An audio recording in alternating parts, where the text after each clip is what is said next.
Hey! Here we go, here we go, here we go! Resources off you because he is mean.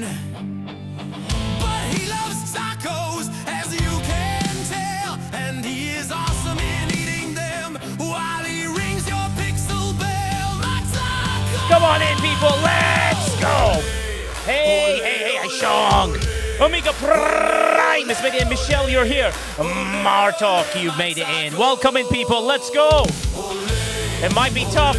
Sandra's decided to come this side. Oh my god, this is amazing. Sandra's one of my favorite people of all time. I'm glad she's here.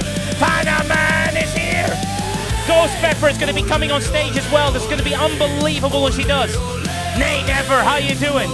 Professor Was, how are you? Galileo Figaro, here we go. Welcome to the 2nd of August. This is going to be fun. We got a lot to talk about.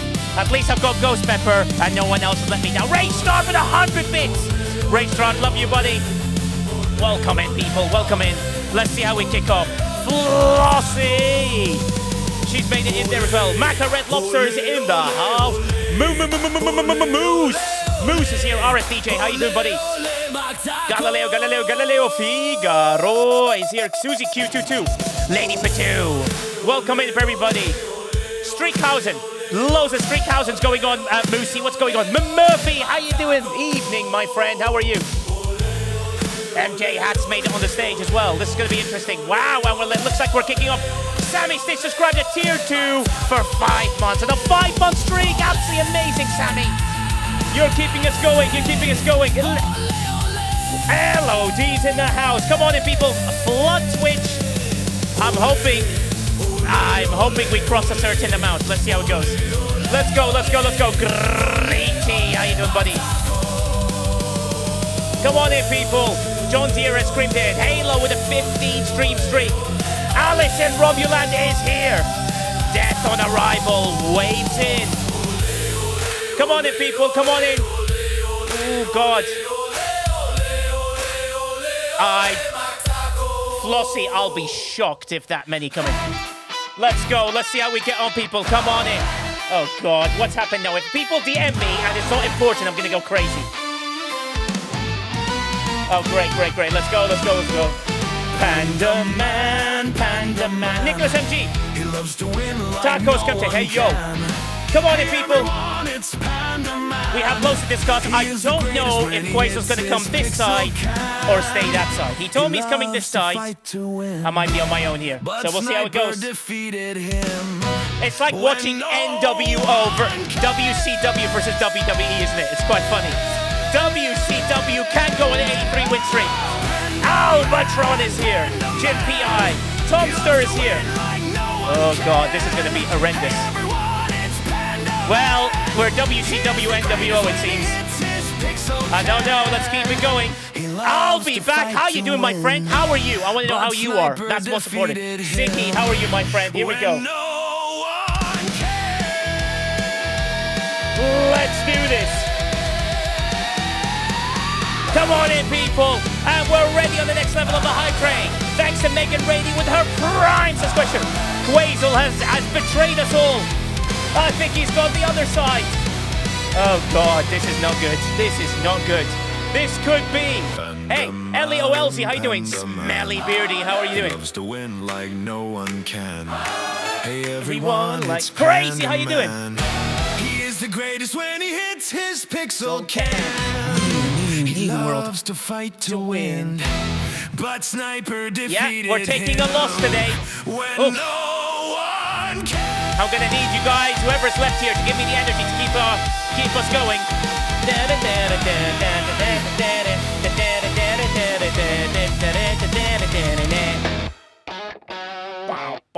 There's the NWO music. New world order. Casso! How you doing, Casso? Oh my God, it's Casso!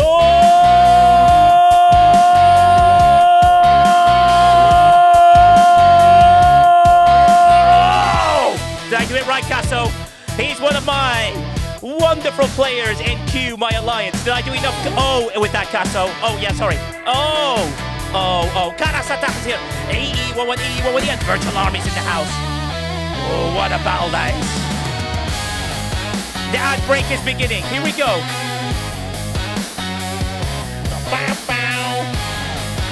Come on in, people.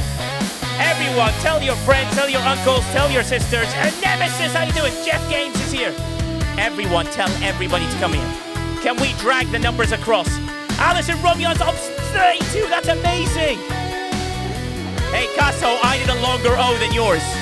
You can't just go Nigel. You gotta go Casso. Come on in, people. Oh, God. This is gonna hurt big time. Oh my God, Quasel has made it here. That we thought he went the other set. Ellie, the youngling, how you doing? How are you doing? Alison Romulan off 32. She's now big time. Alison Romulan, you're now big time. Thank you, Broken Wolf. We're here. We're trying to give people enough time to switch. I don't think they're going to do it. This is going to be one of the biggest decisions in history. MJ Hat, it looks like we're going to say goodbye in style. Let's at least do this with our hands held high, with the world title above our heads, standing on the turnbuckle, while the crowd, or the minimal amount of them, go wild. 2 minutes left in the hype train. Let's go. The ad ends in 1 second, which times very well for the next piece of music. We're almost beginning. Yes, Spothausen, we are back. El Stozio! El Stozio, get everyone from our alliance to come here. Come on. We're going out with the beer in hand. Here we go. I'm going to drink something as well. To you, crazy. Top Gunner, how you doing? I want Bajoran. Look out, 35. I'm on my way. Yes, Alice Armion, you're going to make it there. And hopefully we can guide you there. 98, we're getting close. Come on. From the ancient gods of the world, I ask you kindly to give us the opportunity of lifetime, because this is a feedback session like you've never seen before. Mad scientist with a gleam in his eye. Yeah. Jules Verne unraveling. Kelrick rated 3.2 trillion dills. Dilithium trade for 27 million Sigma on the raid. Nice. Thank you for that, Broken Wolf. We'll look at that. I'll have a look at that, Broken Wolf. This is unbelievable. There are some really close fights that happen. 45 seconds left on this high train. Never required, not needed, but 3 subs to go. But Quasel is still not on the stage. This tells you one thing. And we're across the 100. The miracle has happened. Top Gunner sends us the next level. 30 seconds left. Virtual Army gets us there with 5 gifted. Thank you so much, Virtual. We can do this, people. WCW can finally reign. CFC briefings and the answers learned From the mad scientist Jules Verne. Navigate the stars where legends stay. In the stars. There we go, and I've activated a promo. Let's throw everything at this. If we're gonna end this, we're gonna end this on a high. We will go undefeated until Quasel and Albatron joins me. That means we don't even need Quasel anymore. Abs, you are now the mathematician. What's 1 plus 1? Oh dear God. Okay, he can't answer that. That's not good. Okay, hit my music. Colby, I need everything from you today. And I mean everything.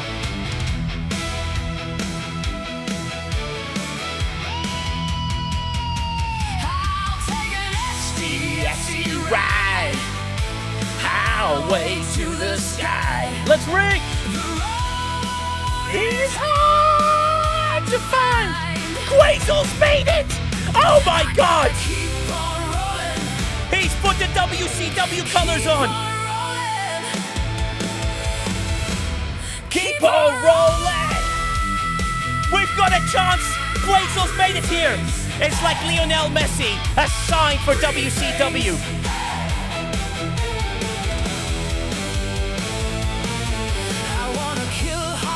Like thunder. We're about to begin. Not afraid to lead. I gotta feed my World Championship Wrestling. Ghost Pepper. What's the name of the show again? That's the name. Ostis is here. Sing it, Ghost. Take a free ride. Highway to the sky. That's where we're going. The road is hard to find. Not when you're on the show. Gotta keep on rolling. Sing again, Cole.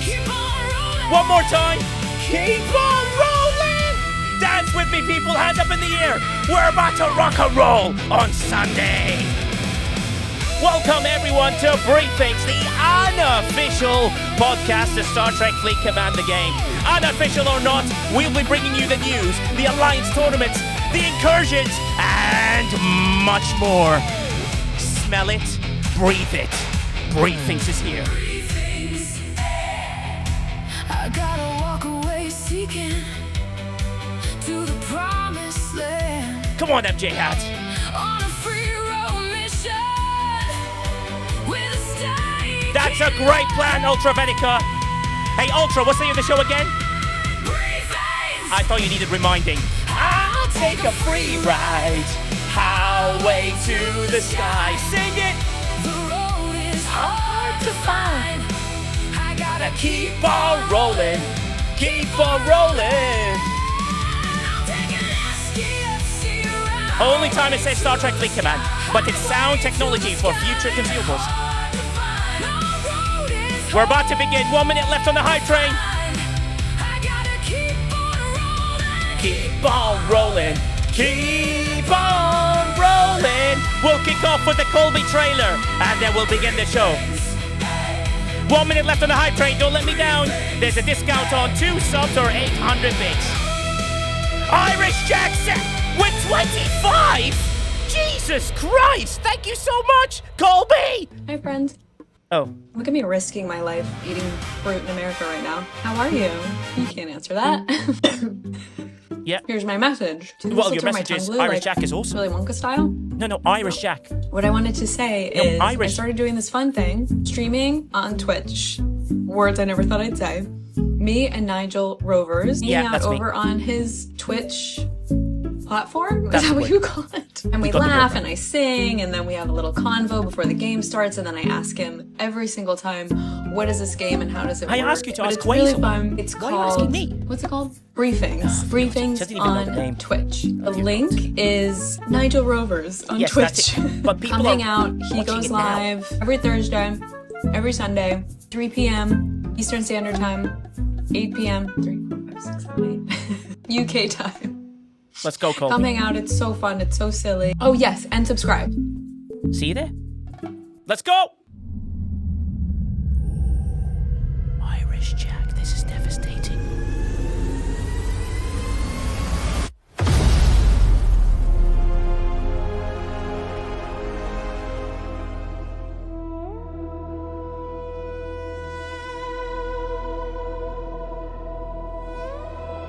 Well done, Section 31, S31 for a great Incursions from Anatabolic.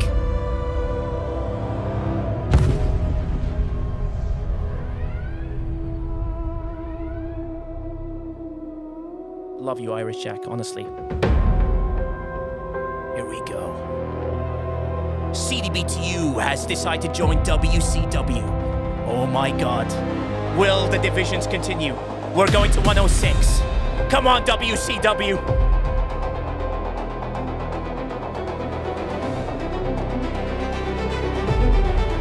Hey, we have Hollywood Hulk Hogan here in Quazel.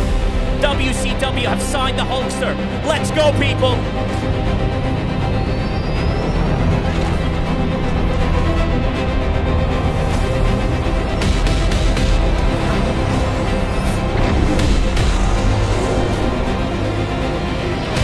Antabolic, you're ready. Galileo, let's go. Let's show Quazel that this is number 1, and we're not gonna stand at being number 2. And also number 2 means poo. I mean for children.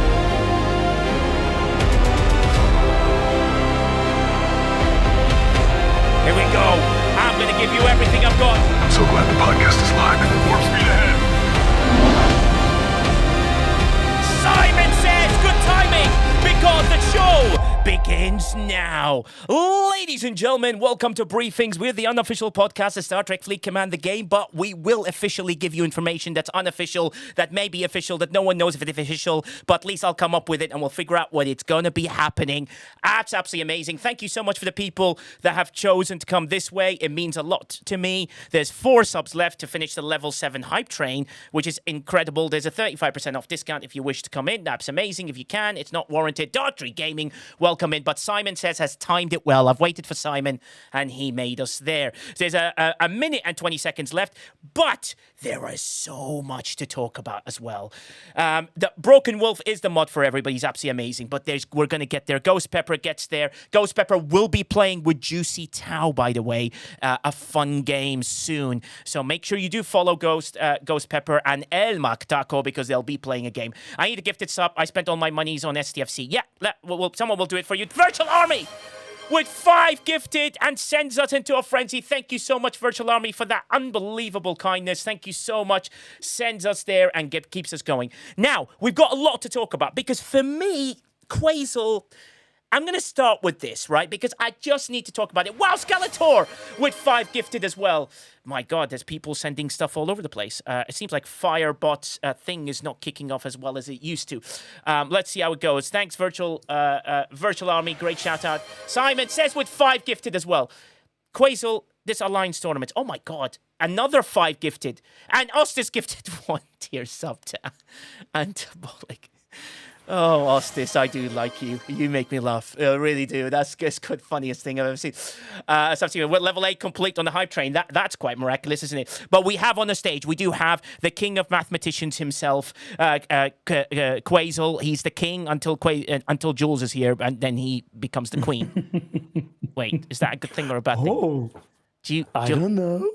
Maybe you are a queen. Still no proper voice. Yeah, still no proper. Absolutely. But the good thing is, Quasar, is we've got loads to talk about with regards to this Alliance tournament. People will be aware. Oh my, Broken Wolf, you're shouting out Simon says, who the hell wants to... Okay, people follow him. Never mind. The thing to be important about is Alliance tournament kicked off with a little bit of a, let's say, a little bit of a palaver. But you guys did a tremendous job in trying to readjust all these task issues that were happening behind the scenes. I mean, I can say between the mods alone, there was like 78 things that were, reported, but they were all like little bitty things that just needed little adjustments here and there, like the lower scoring, top scoring. But you know what's amazing? It's the community here that have all come together to report it in a positive, constructive way to ensure we can get the information to whoever. And I'm sure the same thing happened from the official CC side, and everything happened from, all that side to get Alliance tournaments to, am I allowed to say this, chat? Am I allowed to say stable-ish level? Ish? And yeah, 100%. Yeah, ish. Not really. There's still some issues. Okay. The issues though, Ghost Pepper, are all the tasks, just so I'm aware, anyone would like to say just anything about tasks? Let's stick to tasks first, because I want to give feedback and I want to ensure Quasar gets feedback as well for everything, so that he's the closest thing we have to someone who can give that feedback back, which I think is very, very important. So JKUK says, see duplicates a lot. Now, there is a slight caveat with that, isn't it, Quasar? As I understand it from one of the blogs, it said the premium tasks only duplication is being sort of looked at, right? Not everything duplicated. Am I understanding that right, or am I getting that wrong? What do you think, Quasar? To my understanding, and I guess you will know a little bit more come this week. Yes. There is something else that went wrong server side, so there shouldn't have been as much duplication as there is from the design standpoint. Okay, fair enough. The whole thing has been designed in the past with bucket sizes. So you imagine you need to fill the bucket for each generation. Because if you think about it, if a G4 has a task, you need the same amount in G5, G6, and G7, else you can re-roll or slots issues, some design decisions. So they had on purpose duplicated tasks. Yeah. But it seems there's some additional issue going on, at least to my understanding, from the non-issues posting, that they had more duplication than they had planned for. Okay, well, But I can't put my finger on it. Okay, let me try and explain to the chat what this means. While the hype train's still going, chat, I mean, keep an eye on it if you can. And not necessary, but 15... Oh, my God, 15 subs, that's too far away. 15 subs, 1 minute left. As you can see, Quasel, we have a grey area at the top of 5. We have a green of 4. We have a blue and a purple. And we have oranges. Then we have these 3 gaps here. So people understand what bucket sizes are. These 3 gaps, what do they represent? Are they tasks that someone re-rolled at a lower level that haven't appeared for the upper level? As far as I see it, because I've got an Ops 49 account in the same alliance, and I can see that I'll re-roll something, like I'll re-roll, let's say, materials, right? And it's gas on G7, and it's not... Are you sharing your screen? Because I don't see it, even with the delay, I should see something. Yeah, it's on the screen. I can see it on screen. Yeah, I see it. Yeah, you see it. Yeah. So sorry, Quasel. Weird. That's okay. Things happen. We'll reach professional level one day. That is our dream. We'll see how it goes. But if you have a look at the screen, right, Quasel? I just want people to understand. Okay. Yeah, I just want people to understand. 5 at the top of 5Ks, 4 of 10Ks, then it goes 15, 20. So I'm assuming these 2 are one bucket. That's another bucket. And then we have these 3 empty ones. Why is there, loads of question asked, 3 empty ones? Any idea? I think they wanted to increase the bucket sizes. Yeah. I can explain to you what I've tested and found, and you can see whether that's right. Yeah. So what I've done on my Ops 49 account was I was re-rolling these, right? And the one that surprised me was the one that said G7, I need to get gas, let's say 2,485 gas, right? On the G4 side, I could see G4, 55,000 G4 gas. I decided to exotic shipments to refresh. It refreshed to a material task. That material task did not appear here for G7. In fact, a grey box appeared instead. Yeah. Yeah. I think that has to do with the bucket sizes we talked about and the amount of tasks and some weird other stuff going on. But without knowing the server side, I can tell you what really happened. We could look into other stuff that we had the lists for, so that how we could help flagging stuff you encountered, you and the mods and other players reported, and we could quickly check, okay. Yeah, exactly. But that stuff, I don't know. Just so people understand how the refreshes go, that's bucket 1, that's bucket 2, that's bucket 3, which is the 15 and the 20, and this is bucket 4. And then these are the spares, right? Just so people are aware of that one.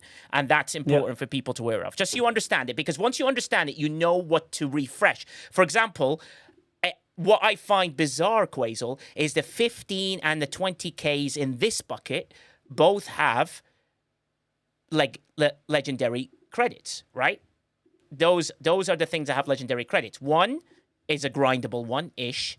One is a heavily spending one-ish. However, these 4 with the gold don't have unless they have a gold around them, they don't all have legendary credits unless they're a spend one. So, for example, the material one, or look at this one, for example, this Transition Forward Foundation, which getting 3,000 Transition Forward Foundation means you have to spend, you get 0 legendary credits. There's Serene Squall one, same again. You have to spend to get it because you can't quite get 160,000 mining bulkheads.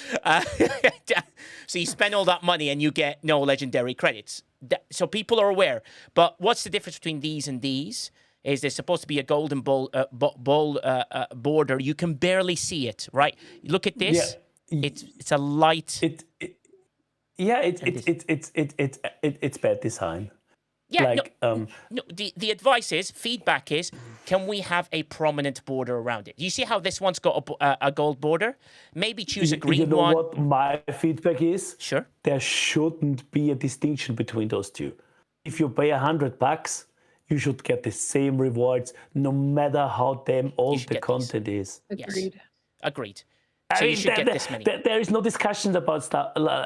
Like, if somebody takes 100 whatever in their currency, they should get the same rewards. Yeah. You know, it's that shouldn't even be a discussion about that. Yeah, true.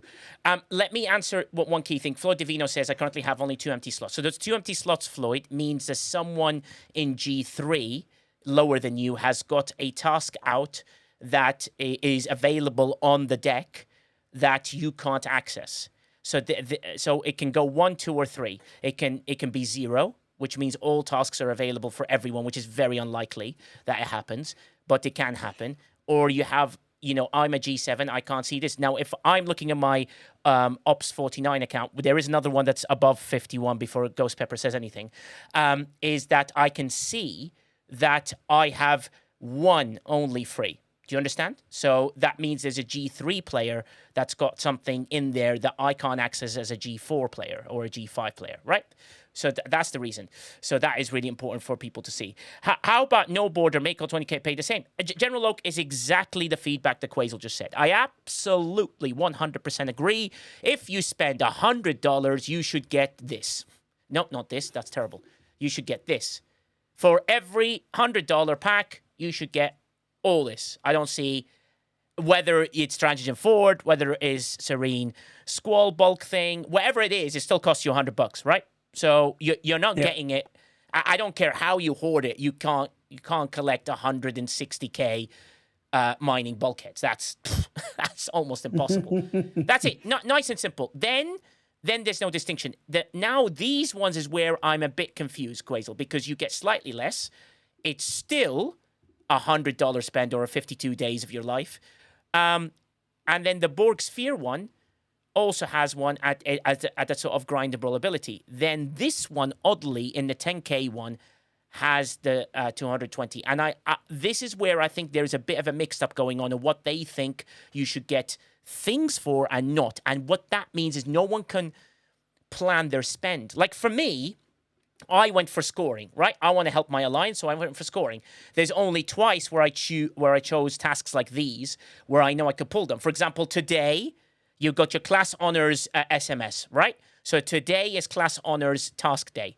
You pick your getting your class honors. You pull your box. You fail in pulling your box like I did. Oh, thanks for the Reaver special. You go to the event and you go and do the aggregation one, which is IDIQ event, right? Today, here are your over 200 class honors right here. Today, every Sunday is your class honors task day, right? So keep that in mind, because the thing I'm going to say next is going to be, this Alliance tournament is currently in the position where there is choice tokens. Imagine there's no choice tokens and you're suddenly scrambling for bigger point tasks.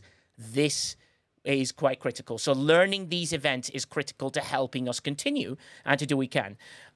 While Ghost Pepper has just showed me that she has 6 empty in hers, which means some of her lower, some of her highers have now re-rolled a few things that have left it there. They need to fix that really, Quasel. I think they just got... I think that comes down to the buckets not aligning. Like if they don't have buckets in all generations, then there is stuff missing. And I think that's why there's duplication, because they messed something up in the configuration on the server side.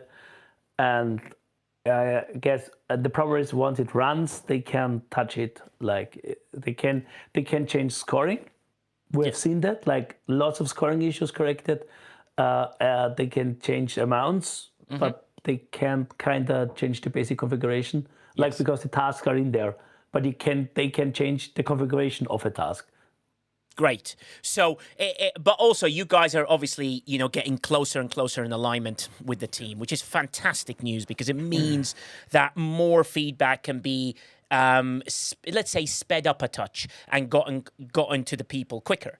But it makes people understand that this is a frustration. So Alliance tournaments, which a lot of people enjoy because the store is pretty good, right? People want to catch up on a lot of things in the store. The store has got loads of stuff in there. Do you know what's really amazing about this store as well? Is I'll bring up the RA'Ul Reaver. The RA'Ul Reaver, that's how you pronounce it, by the way. You have to overpronounce the RA'Ul. In Spain, they say RA'Ul, the great Real Madrid striker RA'Ul did really well. The RA'Ul Reaver is that you can pull it with the normal one, and the legendary tasks. I would implore you guys, Lube just released a great video on this, by the way, which helps you get the acquisition and worry about all the stuff to do with this. This is fantastic. 220 for this, 600 for that, which means everyone's going, yeah, but I don't get legendary credits, Nigel. I'm going to scream crazy, in quotation marks. Let me give you the example of why I believe you will get enough credits, right? So in your alliance leaderboard, which we are third. Come on, team. We need to get closer to that. In your reward section, even the lowest alliance ever, you get 14,703. This guarantees you finishing the top 1,000 alliances ever in the Master League. Guarantees you can pull the RA'Ul Reaver every time if you spend nothing. Oh, that's interesting. They increased that? Yes, they did. Because if you go in the information button, it's still a different amount, I think. Okay, let's have a look. See that stuff. Where is it? Because I did miss that checkbox. Blah, blah, blah, blah, blah. 16,000, 730, 14,000. Yes. There you go. Or did I miss it? Look, it's the same. So 11 all the way to 1,000. I don't know why they separated them. Is exactly the same amounts. You see me? Say, that's weird. Yeah, it's weird, but I'm not complaining. From 11th all the way to 1,000, it's that. No, I need to then change the sheet because then I did even undersell it. 14K is good. Exactly, Quazel. Ladies and gentlemen, even I missed it. Just remember this moment forever. We taught Quazel something. Thank you. And that's the show for tonight because we're never going to top that, are we? No, I'm kidding. It's never going to be anything like that. But what that shows is that you are guaranteed to pull it because you need 6,000. Do you know what I mean of this? To pull 20, and you need, 220 times 10. So you need 4,400 to pull the other 20. That way, no one can say there's no sourcing for the RA'Ul Reaver, right? So that's an important thing. I will speak about incursions in a bit. Now, I will have some news around that as well. That's the key. Everyone can pull it. That store is superb, which means you should. I'm then more comfortable for me to score points for my alliance and then do the odd one where I gain a little cheeky bit more of these legendary credits. Right? That's the way to play it. Score for your alliance, keep him up there, see how it goes. I mean, we always finish 5th. This is quite big for us, so hopefully we can keep it going. So well done, Q, on that one. Now, the thing I want to point out to people is that, but what are the task issues? Before I go to tasks, and we're going to look at Quazel's screen, he's going to show us a list of free-to-play tasks, which Mufasa, I believe, was helping majorly on this. So well done, Mufasa, on providing free-to-play tasks. Yeah. We're still not done with adding all that information because, the tasks. Of course. In the end, it's kind of a similar task we had in the past and a few on top of it. Yes. So that's work in progress.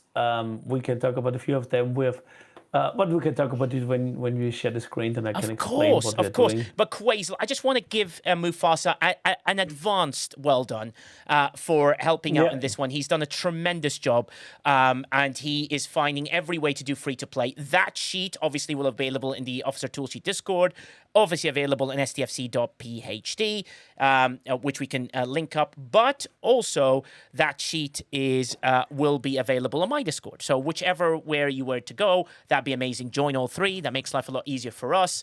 It means we can share everything everywhere.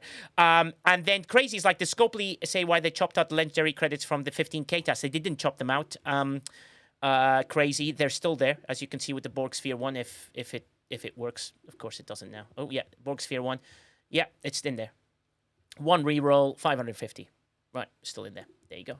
So that's important to figure out, which is great. Just shows Quazel is not to be estimated. Exactly. Ad has been snoozed. Thank you very much, whoever snoozed those. That's amazing. So should we get 40 BPs each alliance tournament for the Reaver? Yes. If I were you, I'd get 40 in each, which means you need 5 runs or 4.5. You need 5 runs to get the RA'Ul Reaver.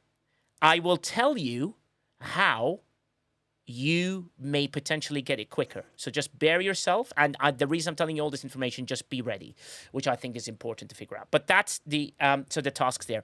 What we'll do now is we'll shift across to where Quazel's screen, which he has the tasks in that corner. And you know what happens when we ship you on a second Reaver? Nay! Nay's amazing. Nay. Look, guys, I am campaigning for Nay to join United Era.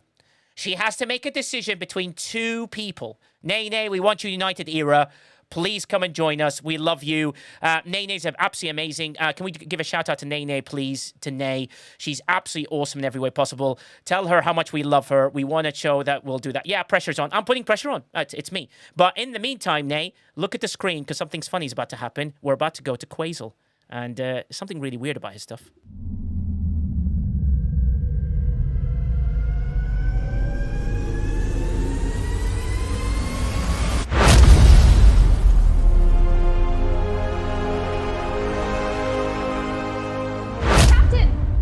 STFC cheat sheet has a huge update. Have a look. Wait a minute. It's still green? Why? Well, he says his friend did something, but who knows? Quazel, so your friend... Do you know what? Let's not discuss this logo. We're never going to figure out what's going on. But, it's green, whatever. He picked a color and stayed with that.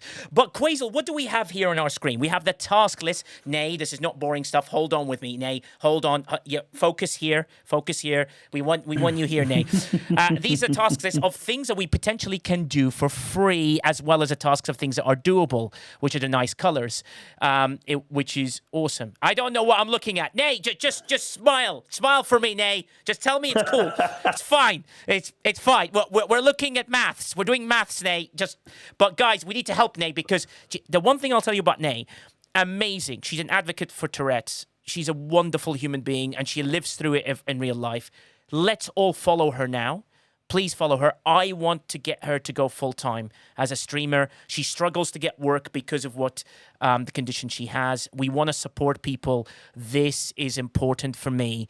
If everybody could do that for me today, just go and follow her. Just click the follow button. When she comes up at a beautiful, beautiful time. Let's support her. Whether she's part of our team or not, she'll part of our hearts as always because, she struggles. Right, okay. Let's get back to maths and Quazel. Probably the sentence that shuts every stream up in an instant. Yes, go ahead, Quazel. Explain. For those not as versatile in Google Sheets, we have created filters for you because the beauty of tables is you don't even need to make a copy to make some basic additions. And if you use this button, the second one on top, and click it once, you can create a creative view for yourself. So you don't need a copy for that. So if you want to filter the tasks or play around with it, just create your own view. And then you can filter, sort by column, what you see part of the time missing on screen. And we created for you, prepared like the grouping for your generation. Oh, wow. So if you're only interested in G2 tasks, or let's say, for example, G4 tasks, you can click it and it automatically only shows you tasks available for you. Some tasks span multiple generations like this one. Yeah. Then you might see the additional check marks, but just ignore that. And then you can go through the list and say, okay, what can I do or what can't I do? And we've color-coded the stuff so you can easily see, okay, that's my group. And we've added the terms scopely used in the blog post to have like the corresponding wording and scoring. Yeah. So you can easily see, okay, is that something for me or not? And then we have like the old column with possible issues, which is way less than previously. And then we have started adding notes and classifications. So that stuff... Mufasa had his own sheet and asked him, hey, do you fancy kind of editing the existing tasks so we can, have one source of truth? And so it's always a collaboration effort, all of those tools. I love it. Okay, let's see which task this is. Like acquiring like you said, those acquiring tasks you can do, but it needs hoarding, choice tokens, conversion, loyalty stuff. So lots of different options you can get that. Yeah, it's brilliant. And that's the key. See, guys, it gives you why it's potentially free to play. Because I almost got caught out today with a choice token one that I didn't have enough. But then I realized with the Outpost Refinery for G7 materials, don't forget the Outpost Refinery, Quasel, which everyone can pull enough of that information, and that's really important. That Outpost Refinery, people forget, we are in ads, people will forget, is a vital part of pulling, and you can pull a lot in the Outpost Refinery, depending on how much you saved up for G5, G6, G7, I think. Just let me double check before I get that information wrong. Maybe G5 I'm hesitating on, but definitely G6, G7, but I'm pretty sure I saw G5 in the Outposts, and it is G5, G6, and G7. You can pull a lot, like a lot. So there's a chance there. So to do that one, which I think is very, very important. Don't worry, Broken Wolf. It's cool. Let the ads run. When the ad break ends, I've only put them minimal, so they will finish quite early. But that's a good example of that. You don't need to add my name to the sheet because that's probably dangerous and people will never ever read it. But Quasel, that tells you that there is ways of doing it. However, could you do it without choice tokens? I doubt it. Could you do it without, pulling it? But the events every day do give you a lot. But they don't give you 2,500 or 55,000 of the G4 ones, which is absolutely insane. Welcome back from the ads. We're back from the ads. Thank you, Bothausen. Hey, Coffin House, how you doing? That's amazing. So that sheet is now telling you what the free-to-play stuff is, Quasel. Keep going down, Quasel. There is a few one that says grinding. Those are 10K tasks. Can we flick to those 3 grinding tasks, please, and see what we need to do them? Oh, great. So that the Elite Assassins, which is fantastic. So those are 10K tasks, which we can all do. So there's no issues at all. There is the... this is going to hurt people. You know when you see an old girlfriend and she looks really cute still, even though you've rated her lower? That's your tech protomatter. I looked at it saying, oh, she's so pretty. And I really like her. But now she's less sort of in sort of value. And I'm like, oh, but I still like her. So that task is definitely doable, guys. That's definitely doable. However, that requires 675, Quasel, 675 bells to do that task, the protomatter one, if you wish to do that. Depending on your building level. Yes, of course. So it's very, very dependent. Was pretty in the last turning. This time it was boring. Yeah, Seridans. 500 for some. 500 for some. Thanks, Broken Wolf. That was a window to Nigel's life, wasn't it? No. Colby and I are still good. So it's all good. 1,500 commander credit, obviously, is by building level, which means the G7 would struggle to do it. But however, anyone who hasn't built their building up can go there because you can only upgrade the building level to get that many uncommon commander credits. Obviously, the temporal one is one we all know and how to do.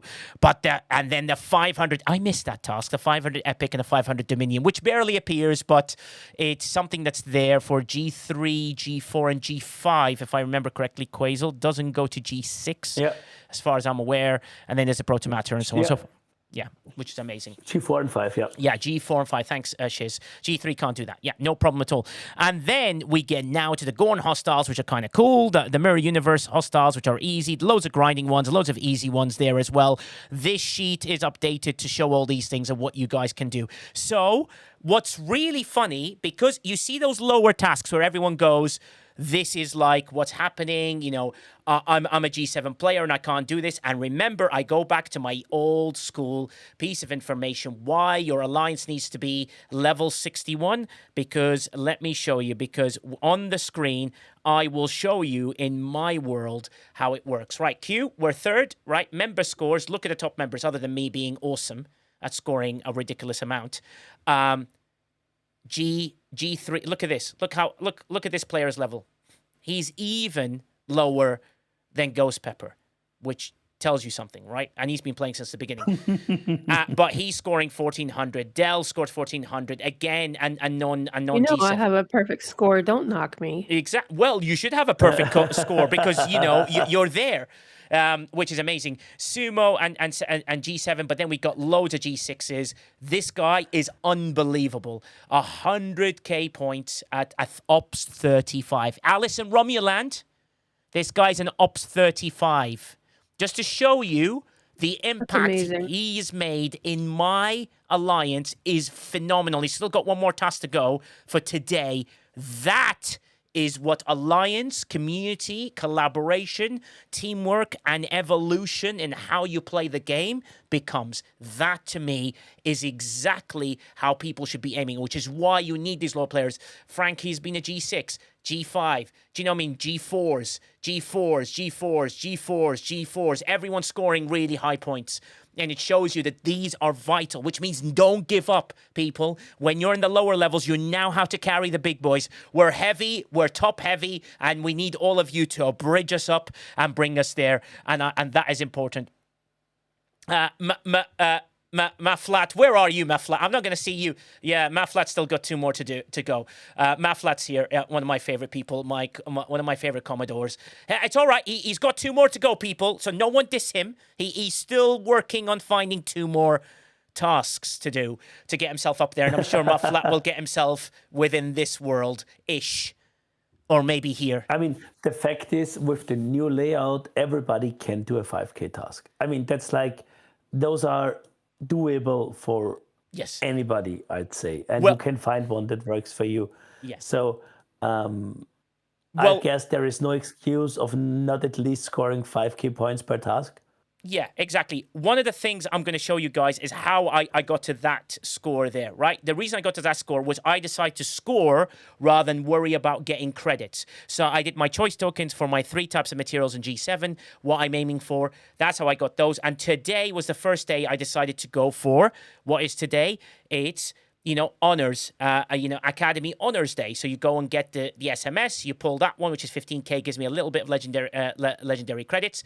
And I did the other 15k legendary credits, all without spending a penny. So my choice token. So I'm hoping that Alliance tournaments always have choice tokens. Otherwise, I don't think I'll hit that score ever again.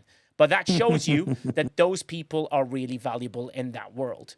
And that is important to see, right? So it shows. Please, if you love what Nigel... thanks, Nigel Bothausen. Let's go back to what Quazel's doing here on the sheets. This shows that all of these are scoreable. So lower level mid-ops players, you guys are our heroes. For the credit request, both looting and punching a par. Monavine, continuum conversions, loads of options. Yes, Mufasa. Average Alliance member, Ops 66. Jeff Games says, you need to lower it a bit. So Jeff Games, now recruitment becomes a drive. Go and find those players who are active at those levels that will at least do the 3 tasks and score loads. But Quazel, those are all tasks available. This is not every task. This is just segregated to some task, or are there all the tasks in here, Quazel? Yeah. If you like disable the filter, so like this, and then there's no filter, then you can see all the tasks for all the channel. Okay, somebody made a filter. I think DJs is messing with the sheet. Of course he is. Let's create a new view. Let's use my view. And that should be not filtered. Yeah, that looks good. Exactly. That's like when I'm messing around with stuff, I'm using my own view because it's easy to change stuff around. And now we have like top to bottom. Terrific. I love it. I love it. So people use those, educate your Alliance members, tell them how to do it. It's amazing. Also, very good point by Kingslayer today, who says, don't forget, your Incursions loot exo still available, which means if you want to grind Academy Hostiles and want to score extra points on top of your Battle Pass one, if you did purchase the $20 Battle Pass as a minimum, you have a chance to get your loot bonus on top of the bonus, which is the 200% one. Yeah. I think it's one of the best Battle Passes ever to purchase. Even Putz said the other day he's tempted buying it, because it's that good for him in G6. That's amazing. And just to let you guys know, because I know why Mufasa wrote this, but Mufasa, I'm going to show you. I'm a team player.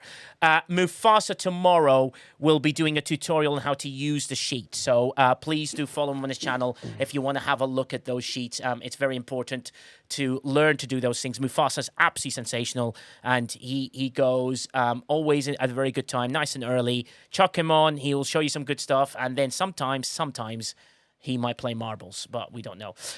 But just so people are aware, those sheets are absolutely amazing. That is well done. So the Alliance tournament, there will be more fixes, by the next run, I hope, Quasel, which includes the tasks in particular, which I think is important to see.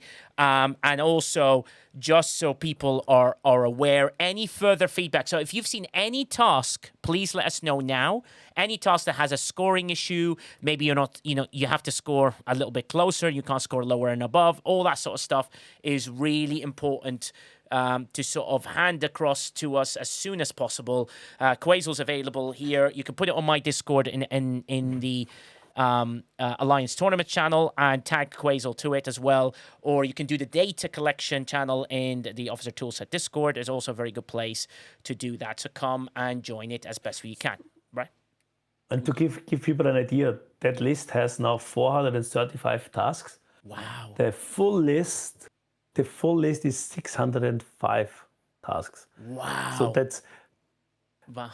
That's because they duplicated tasks to fill all those buckets. Mm-hmm. And that's why some duplication is to be expected, because they didn't come up with enough new, unique tasks. And that's fine in some areas when it's like a 5K task or for some generations. And I guess the next run of it will be even refined more than that, because, we have now tons of fixes in and maybe the iterator and stuff. And you have seen it for each time. They changed it over the last time based on feedback from the mods, from the CCs, from the community. So they are listening more. Is it still imperfect? Sure. We all know it. It's a process, and I hope we maybe can get to a point where people say, yeah, that's enjoyable, and we can say, okay, that's a feature we're looking for each month, and especially for the sourcing of the Reaver. I mean, that's good. That's a fair price point. Yeah, and I will get to more on that sourcing. Casso says that he's walking around La La Land usually. Where can I find these? Exclamation point Discord. Casso, come and join my Discord, and you can have a chat with loads of people there that will advise you as well. Loads of great people in the mid-ops level, Casso, which would be great. Flossy D-Money says, how did you get enough rerolls to even know how many tasks there are? He got the list, D-Money. Ugh. Come on. Do you know what I mean? Like, can you imagine Quasel sat there going, 6,660, another reroll, 6,670, another reroll. Okay, I'm almost there. Oh, no, I miscounted. I need to start again. That would be amazing. Exactly. No, we got the list before launch from Scopely with all the tasks. So a little bit more information that we can share with you, like scoring stuff and whatnot, and that helped go through a list that has been reported, why stuff not scoring and whatnot. It's the problem with some of it is, and I can see why it's happening. The game was started to be programmed 14 years ago-ish. Yeah. So a few years even before it's been launched, and it had a completely different target, and nobody back then imagined what the game would be today. Yes. And lots of decisions have been made, which later on turned out not to be so great because, Yeah. So I can see why some of that stuff is happening. I mean, that's no excuse for them. No. It's good. And we're not, we're not going after them. We're just saying, that they're listening, the talks are doing it, and that's really amazing. Ellie O'Elzy as well has brought up a terrific point. And Ellie, it's because we keep talking about it here and we keep bringing it up. Are they still asking all these G5? No. So the G5 tasks, they're much more ones. Floyd Davino is our G5 expert here. Floyd, how are you feeling about the tasks? I mean, there's more options, but have you gotten enough options, or is that something we need to look at still further, especially with their spaces and buckets, Quasel? Maybe some advice on some tasks that become. Floyd, Floyd, if you can let us know what you think, that would be amazing. If someone could put exclamation point Floyd into the chat so we can shout him out and make sure that he's aware of where we are, exclamation point Floyd, and see what Bothausen says. I've set up Bothausen to help us out and do that. Oh, has enough that net. Oh, is he? Oh. Is he? Oh, right. Okay, that's really weird. Yeah, exclamation point Floyd. And that's really more. So Floyd Davino, if you could let us know, or any G5 players, could you let us know how it feels, the tasks at the moment? That's a very good set of feedback to get back to the team, and we want to make sure that we give that as a common theme for that. Have to be careful selecting tasks, General Hulk says. I re-rolled a gold task at the same time. And the focus shifted to the top task 5k while I thought I was selected on gold task. You end up getting burnt doing this. That's not really good. Red Zeros, thank you very much, subscribing tier 1 for 6 months. No exclamation point VNect. There is a VN. If you just type the words V enemy on their own, I think you've got stuff like that. I've been able to do the 5k tasks, Floyd says. Needed to use a few rerolls, but better so far than last time. That's good. So Floyd, still another 20% improvement, but we're almost there, right? So another 20% of G5 tasks that are grindable, especially in the 1 to 54 bracket, Quasel, would be amazing. Just to nudge them into a almost all are doable type situation. To help our lovely friends in Floyd and Megan Rayleigh. I like them overall. Much appreciated. The updated 10k task and the 20k ones remain outside my reach. Cool. So maybe G5 needs some updated 20k task to do it. To do that. And this is really important. So we have loads, LEOLZ. We have Floyd. We do have Megan Rayleigh as well. There's a few people in G5 at different ops levels. When you get to 55, though, LEOLZ, is where it gets a little bit complicated because there's a weird segregation. Right, Quasel? Because the way on how they do their tasks, that's a weird split right there.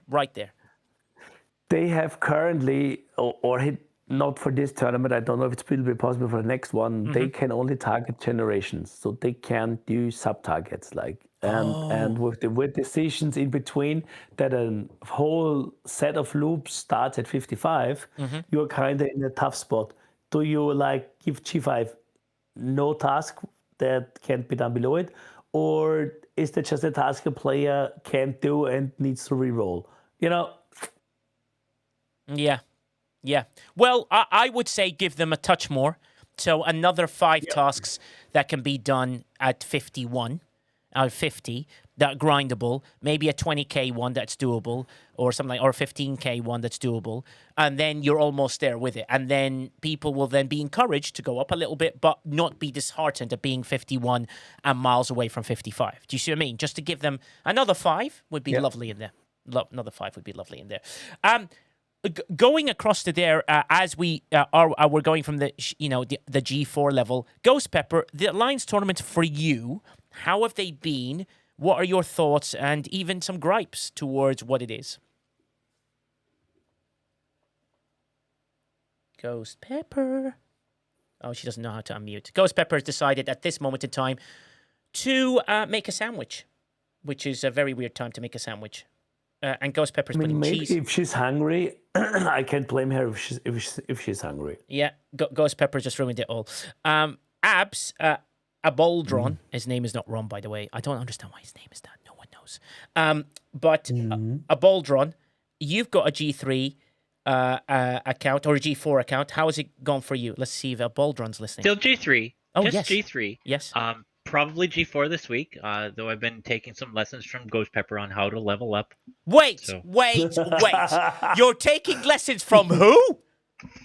Ghost Pepper.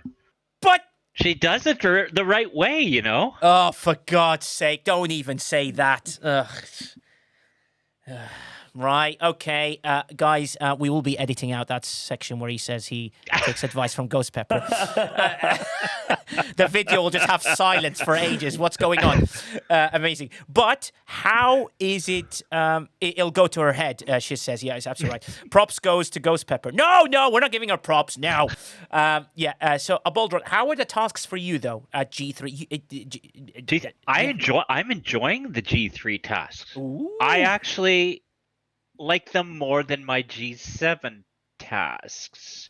Yeah. And that there's more doing mirror waves and waves, and like even helping out my fellow alliance mates. Yeah. Doing these tasks. I'm all about doing and not just collecting and turning in. Yeah, it's great. And there's the assassination or the ascent. What is it? The elite hostels? Yes. For the new ascension. Yes. There we go. I love what they've done. They've made more and higher levels, and I'm able to punch up more. It makes it even more enjoyable because I can push myself more. I can punch up, and I can get those rewards. Yeah. So yes, I'm really enjoying choosing some of these tasks, and I'm not really looking for a 20,000 task because those are whatever. I'm looking for things that I can do that provide value. But also, you now realize as a lower player, you can score way higher than you can as a G7, right? And it's quite a surprise. Absolutely. I am top 8 in the alliance. Amazing. Amazing. Well, it shows that the G3 tasks are absolutely spot on, and that is absolutely wicked with that. And if we can get that to G4 and G5, that'll be important. Nix's SMG on Discord says, hard thing with a Baldron is to leave him alone in waves so he can do his tasks. Okay, that's quite interesting. I was surprised to see a Worms task, to be honest, Sir Dan says. Well, yeah, see what I mean, Sir Dan? There are loads. King Gaz as well is another one who's always scoring really hard with D3. He's been doing the battle pass, not the battle pass, the battleship parts 1, the interceptor part 1, and the explorer parts 1. He's scoring really high. But it shows that the lower players are doing really well when it comes to that, which is absolutely awesome. But Ghost Pepper, if you are awake, please let us know. Otherwise, MJ Hat, you've just now switched from G6 to G7, which is a very big monumental moment for you. Well done, buddy. It's really hard to do so. As you switched and the tasks have now sort of popped in, what are your thoughts, MJ Hat, specifically with regards to Alliance tournaments? I mean, it's the big difference between G6 and G7. I really don't think it's that much different. Choice rewards are still a thing. Mm-hmm. The 20K tasks are still the 20K tasks. Buy a pack to complete this. Yeah. I honestly, I think that things are not that bad, and maybe that's just me. Mm-hmm. I know that there's a lot of tension around it, but I really feel like that a lot of the changes they made and continue to make, and I want to stress that, continue to make, great, have been good. Terrific. So. Yeah, that's amazing. And Coffin House, who's a legend in server 155. Coffin House has just turned 60, so she's still G5, and she says G5 is now better on found task, which can be easily done so far without grinding too much, which is absolutely awesome. And Cruzito agrees with MJ Hat as well, which is fantastic news. It just shows that there's a good coloration, stuff like that. Mufasa, for you, thank you for popping in for me. What are your thoughts for Alliance tournaments for you? And obviously, Mufasa will be teaching the sheets tomorrow, so make sure you do go watch it tomorrow. Go ahead, Mufasa. Or I may have said it too early. All right, there I am. Can you hear me? Yeah, we can hear you now. All right. So, yeah, as far as G4 and the Alliance tournament test, I mean, they have a lot of options for us to actually do. I've actually been able to score 60K points each day thus far because of the Ascension Particles tasks. Yes. And the materials tasks. And I mean, it's been fantastic. But I mean, there's plenty of 15K tasks there that we can do that don't require a lot. There's plenty of 10K tasks that, you can also get help with from your Alliance members. Even with G5 players, I've been helping them starting critical modders and things like that, and making sure that you can work with your teammates and making sure that they can do those tasks. Yeah. Because with it just being defeats, they don't have to start them. So you can get with them and say, okay, let's go ahead and run these. So you can get your 3 ships into each of them, and each critical model that you do counts as a defeat. So making sure that you can work with your alliance together, doing cooperation, things like that has been fantastic, not just for G4, but for G3 and G5 players as well. Yeah, no, that's great news. And it just shows that there is, the balance is there. They just need to just adjust a few task numbers and to ensure that G5 maybe gain another 5 tasks or something like that that are doable into the bucket at the lower end level to ensure it. Cruzito says the tasks and the payouts are not bad now. If they can fix the tech piece, they will do so much better. Yeah, Cruzito, I've got to say, unlike Incursions, which I thought, before I say something, I know the US had a problem, which I thought ran pretty okay with hardly any major incidents. The Alliance tournaments just needs a tweak, and they need to focus on getting those tasks to work, getting the rerolls to work better, getting a few more grindable tasks, adjusting the mechanics that if you buy $100 pack, Cruzito, do you agree that if you buy any $100 task for 20k, it should give you the maximum amount of legendary points, no matter what that $100 pack is? So if you're buying for the Serene Squall or if you're buying for the Athena, it should still give you the same amount because you're buying very carefully. You are buying $100, so it's still the same worth in a sort of sense, which is important. Kingslayer says, like anything else in ST, make sure you read closely the description because they try and trick you with that one. They don't trick you, but they're very, very particular in how they're read. Same with the Borg Polygon ones. The Borg Polygon, the Conqueror Borg Armadas are now 5 any rare, uncommon, common. All 5 were, 5 of those work. And that's a beautiful change because then I don't need to waste my Maverick task for the week to just do this one thing, which I think is very, very valuable. The purple, maybe not so much. Cruzito says, why do you say the purple ones as not as much? But yeah, I think any 20k task personally, Quazo, you may disagree, but I believe any 20k task, like I can show you guys on screen, should be any 20k task should have the maximum amount. So Cruzito, I think this should have all this. You shouldn't have a 20k task like this, which gives you nothing except these. You still have to buy 3,000 Transition Forward Foundation. You still have to buy 160k bulking mine heads. You can't have as bad as that. You need to have the same as this every time. I think that's only fair because you're still spending $100. Any thoughts or balances or debate regarding that, Quazel, your side? No, I'm quite there. I mean, the purple ones have a little bit of a weird spot because I find either there should be more and there should be stuff that's like without big RNG. Like, 200 Athena ship parts. That's like rolling the dice at a very high end. I know you can start within a 2-hour mark and redo it, but I think it would be, imagine if you could do those tasks once, or twice in a tournament. Yes. Like this special moment when you can say, "Ooh, I played the game. I got a big win once or twice in a tournament," and I think that would help with the sentiment. And 100%. Yeah, 100%. Even if there would be 20k tasks like the Maverick one, I got it. I got the Maverick task and I did it and it felt good. Yes. No, it feels good, but you can only do it, it's amazing. And that's what Alliance Tournament's always been, the strategy of figuring out how you can still achieve the maximum amount of points in the limited amount of time that you have to try and achieve it. So that Maverick task can be done once. Unless you have the Athena and you have the research level 2, you can't do the class honors, so of the parts one. And unless you have at level 2, you can't do the class honors, except today. Every Sunday, the SMS is available, which gives you over 200 of those class honors, which means you can do that task once a tournament. You're trying to find 15 tasks you can do that require minimal spend or no spend. And that is a really important thing to see. Lube is here. Let's give Lube a shout out. He just did a world-class video on the RA'Ul Reaver. Let's go and all watch it. I think it's very, very important you guys watch it. He gives you incredible tips and tricks and loads galore and amazing things and so much more. You see how I rhymed that very well for you there, Quazel? You can even do rhyming, which is quite fun. Quazel's like, yes, but in Austria, a class and this one doesn't rhyme. Yeah, whatever, Quazel. Yeah, whatever. Take your Austrian thing.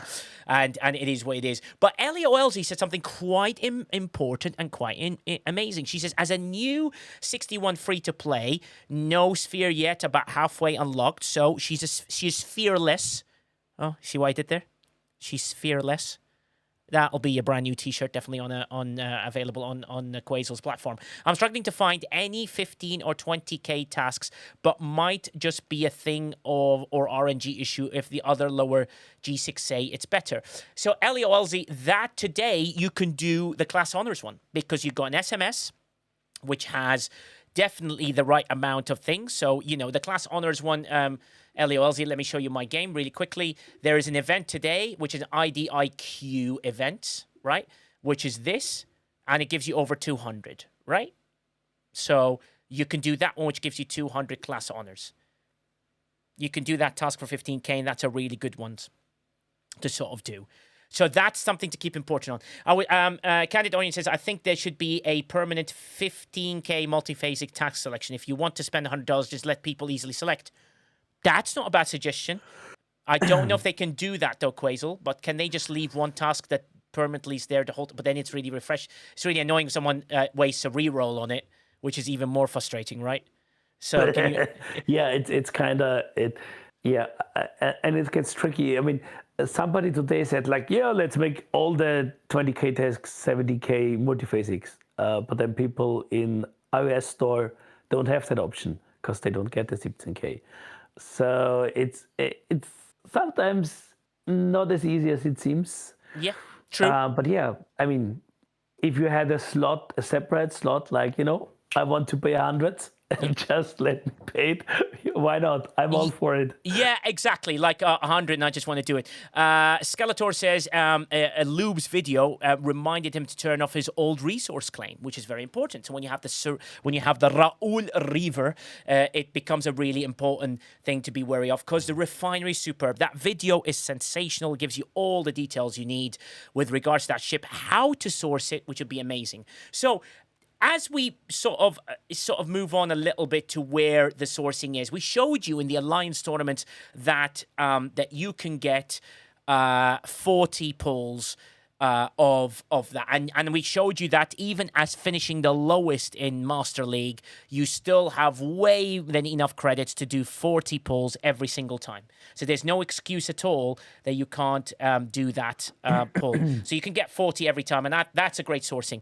In Incursions, sadly, they had it in the raiding XSLB, and only if you win the raiding XSLB, you gain 10, I think, is what you get, Quazel, at the top, and then up to 250. Yeah. It works its way down to about 1 or 2. It shouldn't really count, to be honest. There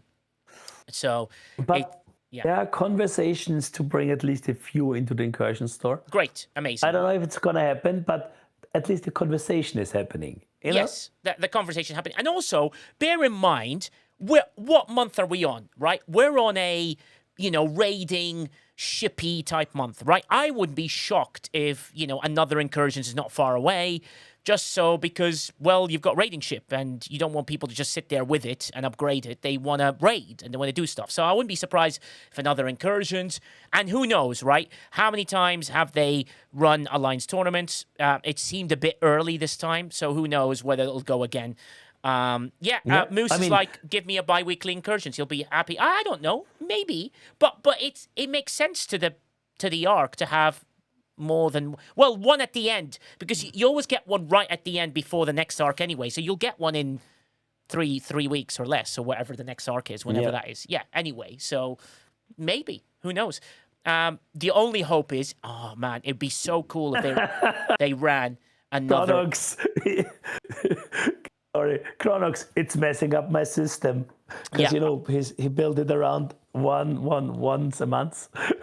Did he build it around once a month? Well, you don't know. I mean, if you've got a ship that does raiding, you want to have more raiding, right? Like, in my head, it makes sense, but I don't know if they do it. Especially, if we have a light month, think about it, where we have like reruns and then older stuff and less new stuff.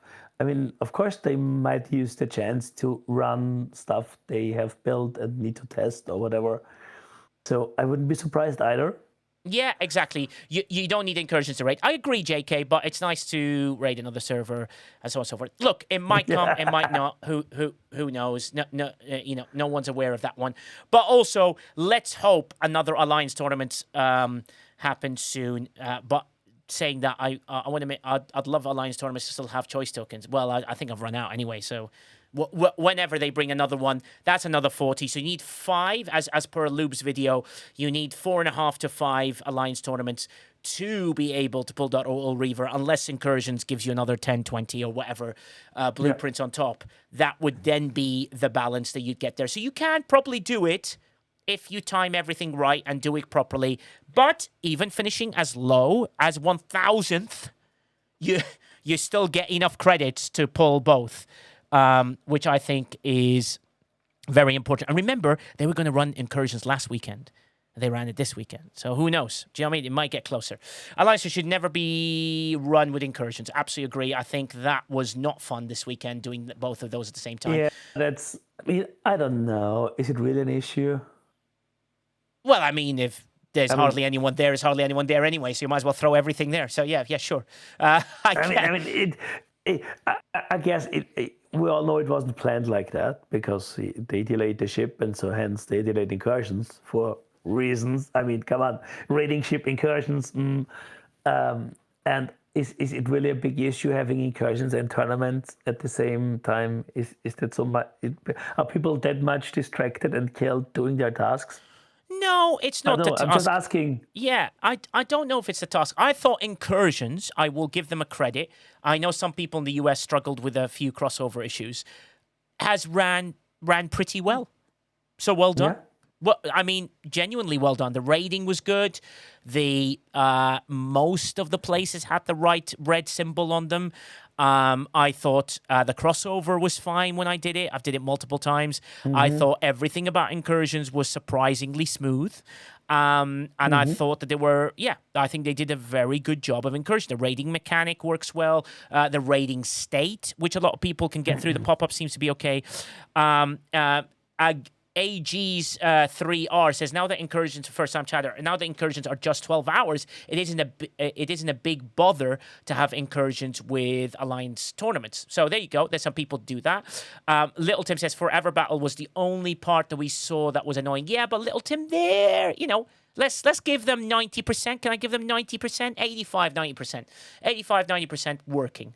The lag was better, I agree. I mean, we had loads of fights and battles. Sorry to the guys at server 138. I did give most of you a whooping and a half with my big, huge vengeance. Unlike Quasar was like, oh, it's so boring to raid. I don't know to do this, Nigel.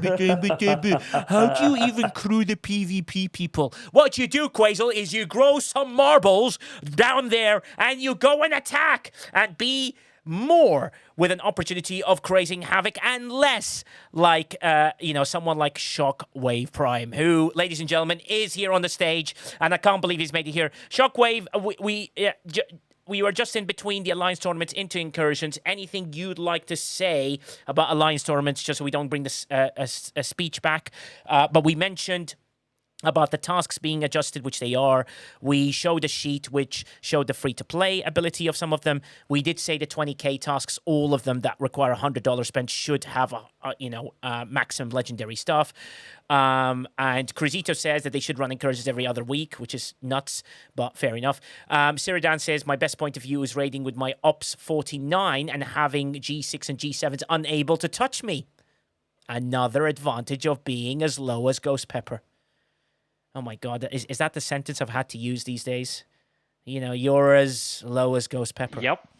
That's what we're using, right? This is Ghost Pepper. And I had the same situation too, where I was Ops 39 raiding, and I couldn't be interfered with until a level 43 came.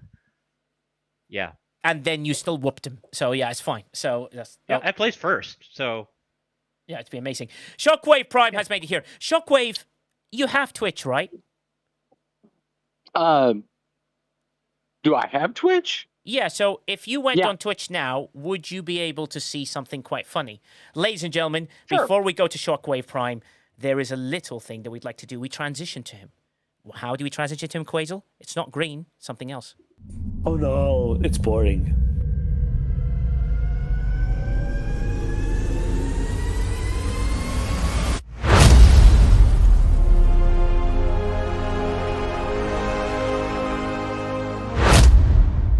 Captain, we have a new screen share. Why is he a transformer? This is Star Trek. No one is brave enough to ask.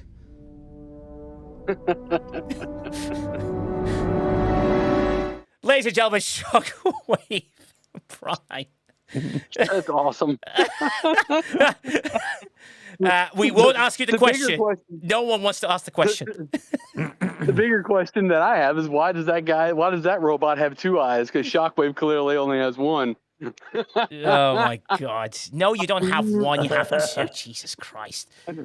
That's your avatar. It's the only thing we created from that. That's right. That's right. No, I love that. That's great. That's great. But yes, Shockwave. Any thoughts regarding Alliance tournaments before we go heavily into Incursions? We're in the middle of at the moment. Yeah, I made some where they got it right and where they got it wrong. Some of this you mentioned, but it's just a quick list I came up with while I was at the beach, thinking of each and every person, kicking my feet up, burying them in the sand, cascading through the ocean. You know, all the things to make you all jealous. Snob. But sorry, I was supposed to be muted at that time. Sorry. What an absolute ignorant. Yeah. Where they got it right. I really am a fan of the double Reaver pools. You can use legendary and regular credit. Beautiful. That's really good. We're not going to pretend these things aren't good, okay? I know there's a lot of negativity out there and well-deserved in some cases, but this is a good thing, right? The double Reaver pools, a good thing. The close succession to the previous tourney. I actually think that's a good thing because some people have got some stuff to catch up on. Cruzito was able to unlock the. I know for a fact Cruzito was able to unlock the Gilded Shackle this week. Oh, nice. Whereas on a normal cadence, he'd have had to wait another 3 or 4 weeks. So that is a good thing because it allowed people to catch up for some stuff that they needed. Yes. The color coding that looks fantastic. Much easier to distinguish using new currency from old in the store due to the orange tabs. And then the vengeance parts requiring regular currency. It doesn't require legendary currency. That's Amazing. a good thing. Yeah. Loads. Where they got it wrong. Yeah. Odo and Dax still requiring legendary currency, guys. This is not science. Those are not legendary currency officers. Yeah. I don't care how many times someone tries to explain it to me. They are not. They are over 2 years old. Yeah. All right. Let's get it done. Let's get it to the regular currency. Frankly, that's just a feat of ignorance that those two are in there still for legendary. Still cannot get Athena grinding tasks. So they're out there. Yeah. Can't seem to get them. I see people getting them. People who have higher level Athenas though that can handle that task. The people I've spoken with that have Athenas the same level as mine, that is a rare task. So they got to fix the RNG to stop conflicting with the Borg sphere. So in my case, I have a Borg sphere that's lower, and an Athena that's higher. So my RNG seems to be weighted towards the more of the Borg sphere tasks, which I can't grind at the required level, but the Athena I could blow it away. So we got to work on that. That's something that needs to be worked on. I mean, it's something that I know that the official CCs and Quasel in particular have been getting involved and doing a lot of things with regards to that. Yeah, I mean, RNGs is very hard to deduce on your own on one account because you need way more data than that. You have like to make a statement about the real statistically whatever. But yeah, it's some task distribute can need love or sometimes it's just bad luck. Sorry for you. Yeah, exactly. That's true. But amazingly, when I thought WCW was going to die, Sniper is here, ladies and gentlemen. Sniper, we were talking about the Alliance tournaments with the tasks. I mean, Floyd Davino brings up a good point about Incursions, which I'll start off with that question after it. But for Alliance tournaments, for you, Sniper, I felt like, sure, other than the tasks, some of the grinding tasks are not quite, the points are not hitting the right thing at the right time. most of the stuff seems to be okay. The color coding seems to get us somewhere. Sniper, your thoughts on Alliance tournaments, if you can speak? I know you just jumped on. Yeah, there you go. Yeah. Well, I agree with a lot of what Shockwave was saying originally. I do like some of the benefits, like the color coding is good. A few other things are pretty good, but there's some definite challenges as well, right? And I'll give you a couple examples. Yeah. One that I ran into, I was trying to get a particular task, and this goes to what we were talking about with RNG, right? Mm-hmm. I was trying to get a task for like the Vanguard stuff. Oh, right? yeah, that one, yes. And that's in the premium. I'm trying to get that one too. Yeah. And I literally used must have been 20 or 30 rerolls, which is well above the daily amount that you get, because I had some from the legacy. And so, I went through all that, and I finally did get it, but it took like, it burned through so many of my tokens. I think I got it because possibly somebody had it already, and so I had to I've wait. gone through 40 and still haven't found it, Sniper. Just not sorry to cut you off, but that's the exact task I'm looking for because I finished first in Interstellar Dominance, and I wanted to use that to collect. I've gone through 40 of them and still haven't hit that. Well, this is where STFC.pro becomes quite important, to go and check your Alliance. See, I mean, it's a little bit delayed, but at least you can see if someone's picked it and is still doing it, so you don't waste your rerolls till that person finishes it. Then you reroll it, and then you get a better chance of potentially getting it, but you could still do 40 rerolls and not get anywhere. Yeah, I mean, it's a good, workaround, but honestly, it shouldn't work that way. Like, first of all, I shouldn't have to. And granted, I love the community tools. I use pretty much all of them all the time, but I shouldn't have to go outside the game into a community tool to use the basic functionality of the game, right? Like, if they have a thing where there's only X amount of tasks and you can't have in one if somebody else has it, then it should display in the game who has what task, right? Like, that's a very simple aspect of it. I shouldn't have to go out of the game, wait for a delay, figure out who has it. Like, that's bad design. Yeah. Right? Well, also, you bring a good point. I'm just going to go show people on the screen just so what Sniper is asking. Imagine, Quasel, the people pick this task, right? Their names would just appear. Active. You know how it says active, and it had a little cute little thing that it puts on there. Hey, yo, how you doing? It's like a little active button. It could just say the player name. Player, this person's got this slot for whatever reason. The player, this place has got that slot. Though, imagine 100 boxes with, on the big alliance, with each box showing what each player has. Yeah, true. It gets messy. And RNG is a thing. I mean, there are 26 tasks in that G4 bucket. So getting one task out of those 26, and especially as they added all the old tasks with not the same rewards, which is a topic we went over it. That's just that's a thing I don't understand. People want to get some tasks. I mean, you want it because you have the reward pending, but imagine you wanted to buy a pack for that, and then you kind of blocked. But they kind of exactly your money. Yeah, exactly, Quasel. They're shooting themselves in the foot, right? And so I'm here to advocate, as I have before, for them getting rid of the reroll system. It just is unnecessary. Doesn't need to be there. It just creates frustration, and there's really no reason for it. They could redesign it if they want. They could have a certain limited number of tasks. They could have a cooldown on tasks, so you can't just do 3 of the same task in the same day. There's a lot of ways you could do it without this reroll system. And the reroll system really serves nothing but creating player frustration. It doesn't do anything else, right? It doesn't generate any sales. It doesn't do any of that because, quite frankly, it probably takes away. Because, like in my case, right, if I was looking for something to, to purchase there, I had to reroll a bunch of times to find the thing I want, and maybe I run out of rerolls before I find the thing, so I just don't buy it, right? Like, that doesn't make any sense. Then that's just, lost. They just lost an opportunity. Perhaps maybe I decide to not even participate in the rest of the tournament, and they lost a big opportunity, right? So it just doesn't make any sense. They should be wanting people to engage And if that's what they want, which it should be what they want, then just make the task available. Display all the tasks. You could control it if they're afraid of like people spamming one task and just getting it done. Like I said, you can create daily limit on it. You can create a cooldown if necessary. But just show all the tasks. Let me pick the task that I want to do. Yeah. Don't get rid of this reroll system. It serves no value whatsoever, in my opinion. That's fair enough. I agree with Sniper. I gotta hop on that with Sniper. And I know this is something that CCs and developers, and it was like kind of something. It's like everybody's baby, right? The rerolls.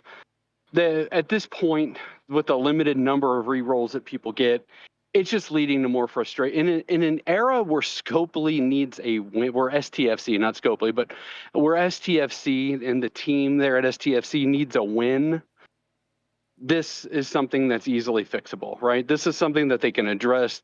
They can take a week to figure this out because they've got a whole lot of bug fixes still to go through. Yeah. Because this update and the last update didn't really have a whole lot. I mean, I'm here to speak honesty, right? Like we're trying. We know that this show isn't always going to be sunshine and rainbows. So, it's been a lot better since we switched over to the showcase model, where we talk things out and display them to the public. But we also have to be critical where it really counts. And at a point where it really counts is we have to face a fact. And this is the last point that was on my list before Sniper popped up, and that is pushing a broken product by one day only to have it still be broken, especially in the first 24 hours. Yeah. Guys, we got to do better. Like this is, we have to do better. The scope, STFC needs a win. And in an era where they need every bit of player sentiment that they can think of, I would be sending out rerolls after rerolls after rerolls every day until next tournament iteration. And then next time, scrap it. Let's scrap the reroll system.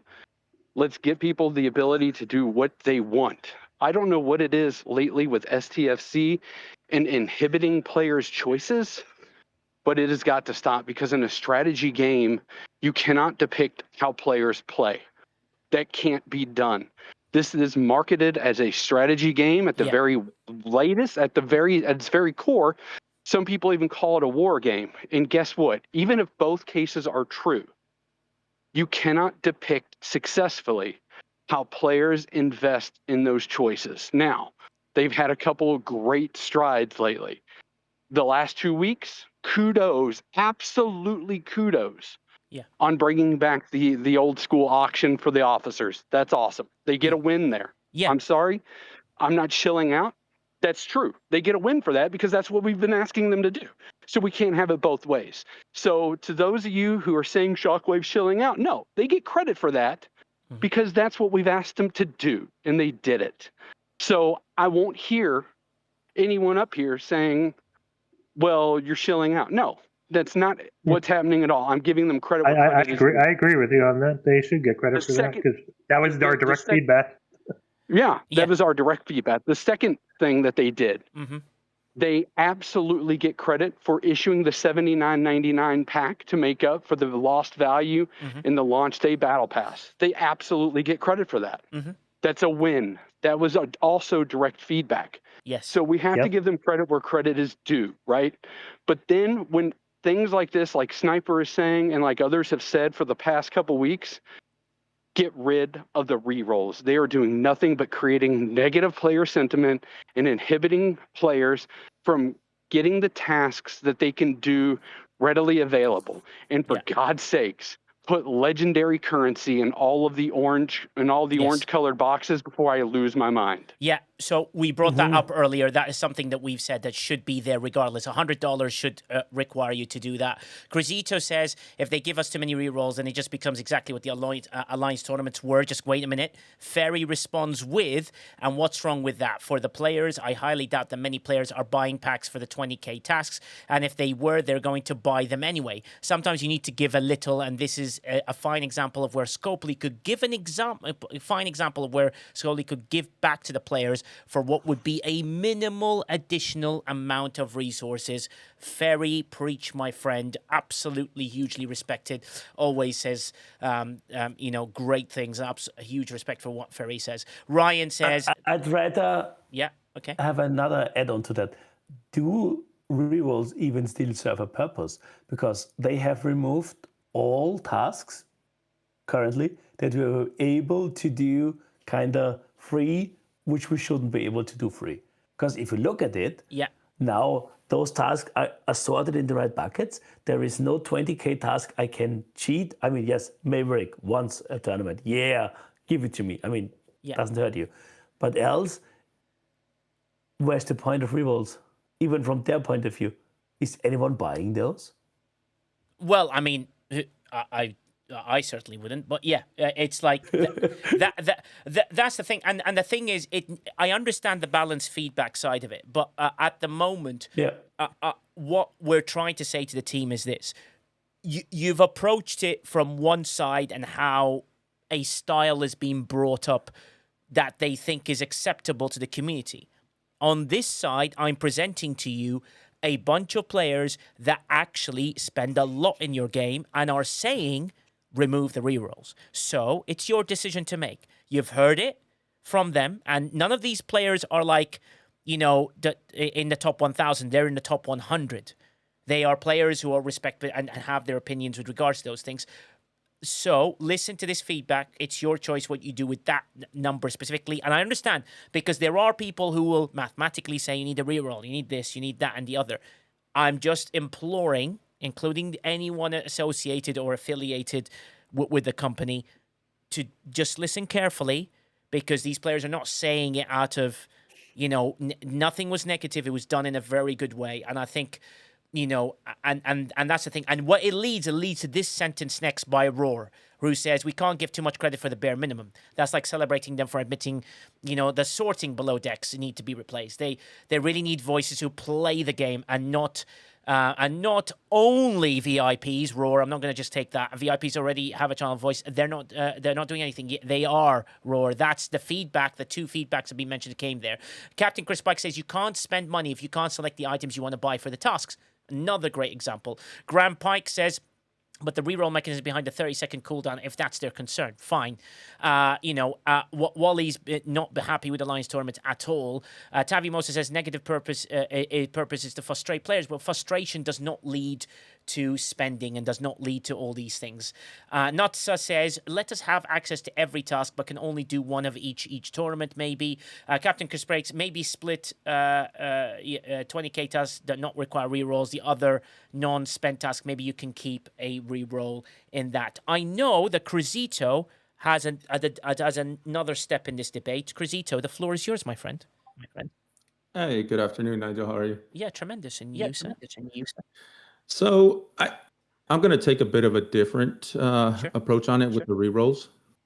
So for today, right, the right now, rerolls seem like it's a bad idea, right? I get it. I understand why players today, right this moment, think that it's bad. But I think if we're going to look long term, unless we're saying, hey, guess what? In a year from now, Alliance tournaments are going to be gone and we're not going to ever do them again, then get rid of them, because then we'll be exactly where we were at when the last time came out. Mm-hmm. So I think that there needs to be some sort of way where, again, if players want to spend, I liked the idea that somebody brought up earlier, where just give me a multi-phasic one that's static and players can spend and do what they want to on that, right? Like, that makes sense. But I do think as more and more tasks go, because these are going to be seasonal, these are going to be added more tasks as we go along, there's going to need to be a way to kind of jumble them up. Otherwise, it just becomes clicker, no engagement. I mean, if we want to spend our way through it, that's great. But then at the same time, we complain about, well, why is there only spend stuff, right? So again, I get at the high level, because for me, yes, this tournament, I did 2 spend tasks, had no problems getting what I wanted to get out of it. Mm-hmm. But I think there has to be the lens for other players as well as to why they're in there to begin with. Yeah. Just mute I would yourself, say because it just I get an echo from you. If that's all right. Thanks, buddy. I would say this, Cruzito. Mhm. Under normal circumstances, I agree with you. But they've got to come up with some sort of subsystem. At the very, if you don't want to get rid of rerolls, that's fine. Do something where they get a reroll, and maybe for every reroll you get 3 choices of tasks, and you can select from those tasks which one that you'd rather do. Because there isn't a world out there where Sniper and myself, because this is the same problem we both had today, because we both won Interstellar Dominance. There is no reason why a week-long event that Scopely themselves has said that the value of is over $100. There's no reason why we shouldn't be able to select that task as easily as everyone else can in order to get some sort of credit for it. There's no reason at all that disparagement exists or should exist. But that's just it, though, Shockwave. It's the same roles for everybody, right? You're in no different position than anybody else is, right? You have the same chance that everybody else does. You're 100% correct on the face of it. Oh, well, I mean, that's just what it is, right? So I think at the same time, the other thing that we've got to kind of look at, and again, we have for so long said, stop making everything about spend, spend, spend. You're nickel and diming us to death. Cool. Go do a lower level task that requires 0 spend. Right? I think that's the one thing that I'm coming at it, right? I spend, don't get me wrong, but I am looking at it saying improve the areas where we don't need to spend. And by the way, we don't always necessarily need to do the max pools, right? The max everything. So I think in my mind, the golds being spend only, perfect. But there are the purples, which are 20K tasks that you can do without a spend potentially. You've got the lower level ones. And so I think we've been in this mindset that ATs ran a certain way. They required a certain way of doing things. And now they're giving us something different. And I think if we let it roll for a little bit and kind of sit back and watch it, it may not be as bad as we think it is.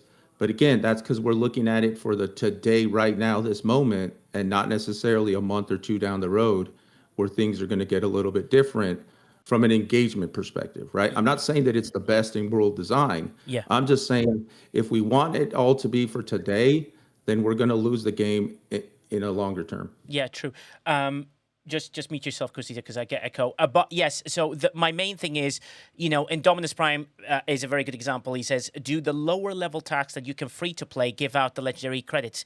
Yes, there is a slight imbalance in that case where there are some 20K tasks that G3s, G4s can do that give the maximum amount. I'll come to you, Yendis, after this.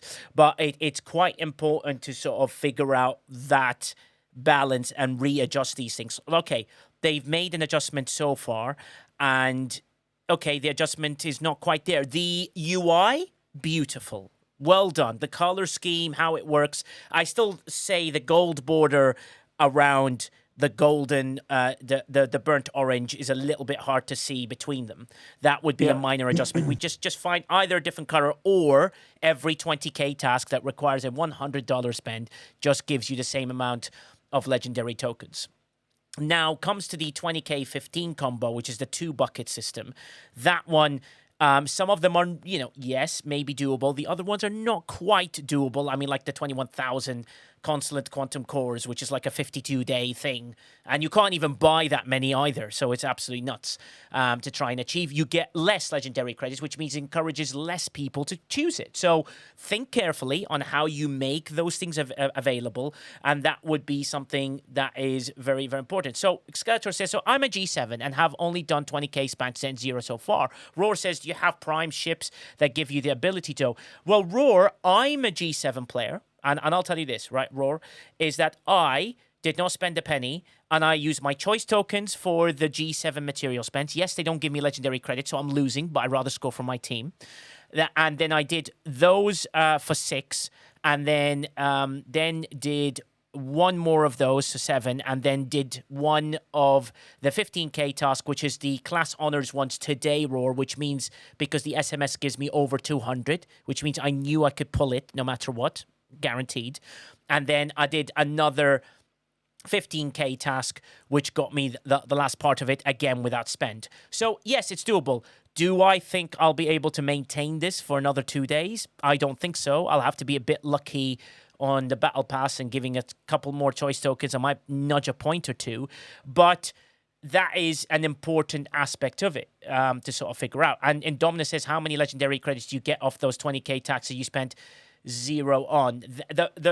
Yeah, and Indominus is right. So those specific ones are the 15-20s become really, really hard to get legendary tasks. But Indominus, we found out that even if you finish 1000th alliance in the world in the Master League, you still get 14k legendary credits and over 7k normal credits, which means you can pull the RA'Ul Reaver every single time for 40, which I think is a very key piece of information for everyone to be worrying about. Yeah, the 15k one, Skeletor, I don't know if you found them, I was like, okay, I did a couple of the 15s, not because I didn't want to do the 20k, it's just because I wanted a couple of more legendary credits here and there to nab a BP or two of that, which I think is important. Cuppy says, using your choice tokens means you did spend money for the battle pass. Free to play can do 20k tests maybe once or twice, definitely not 8 or 9 casts.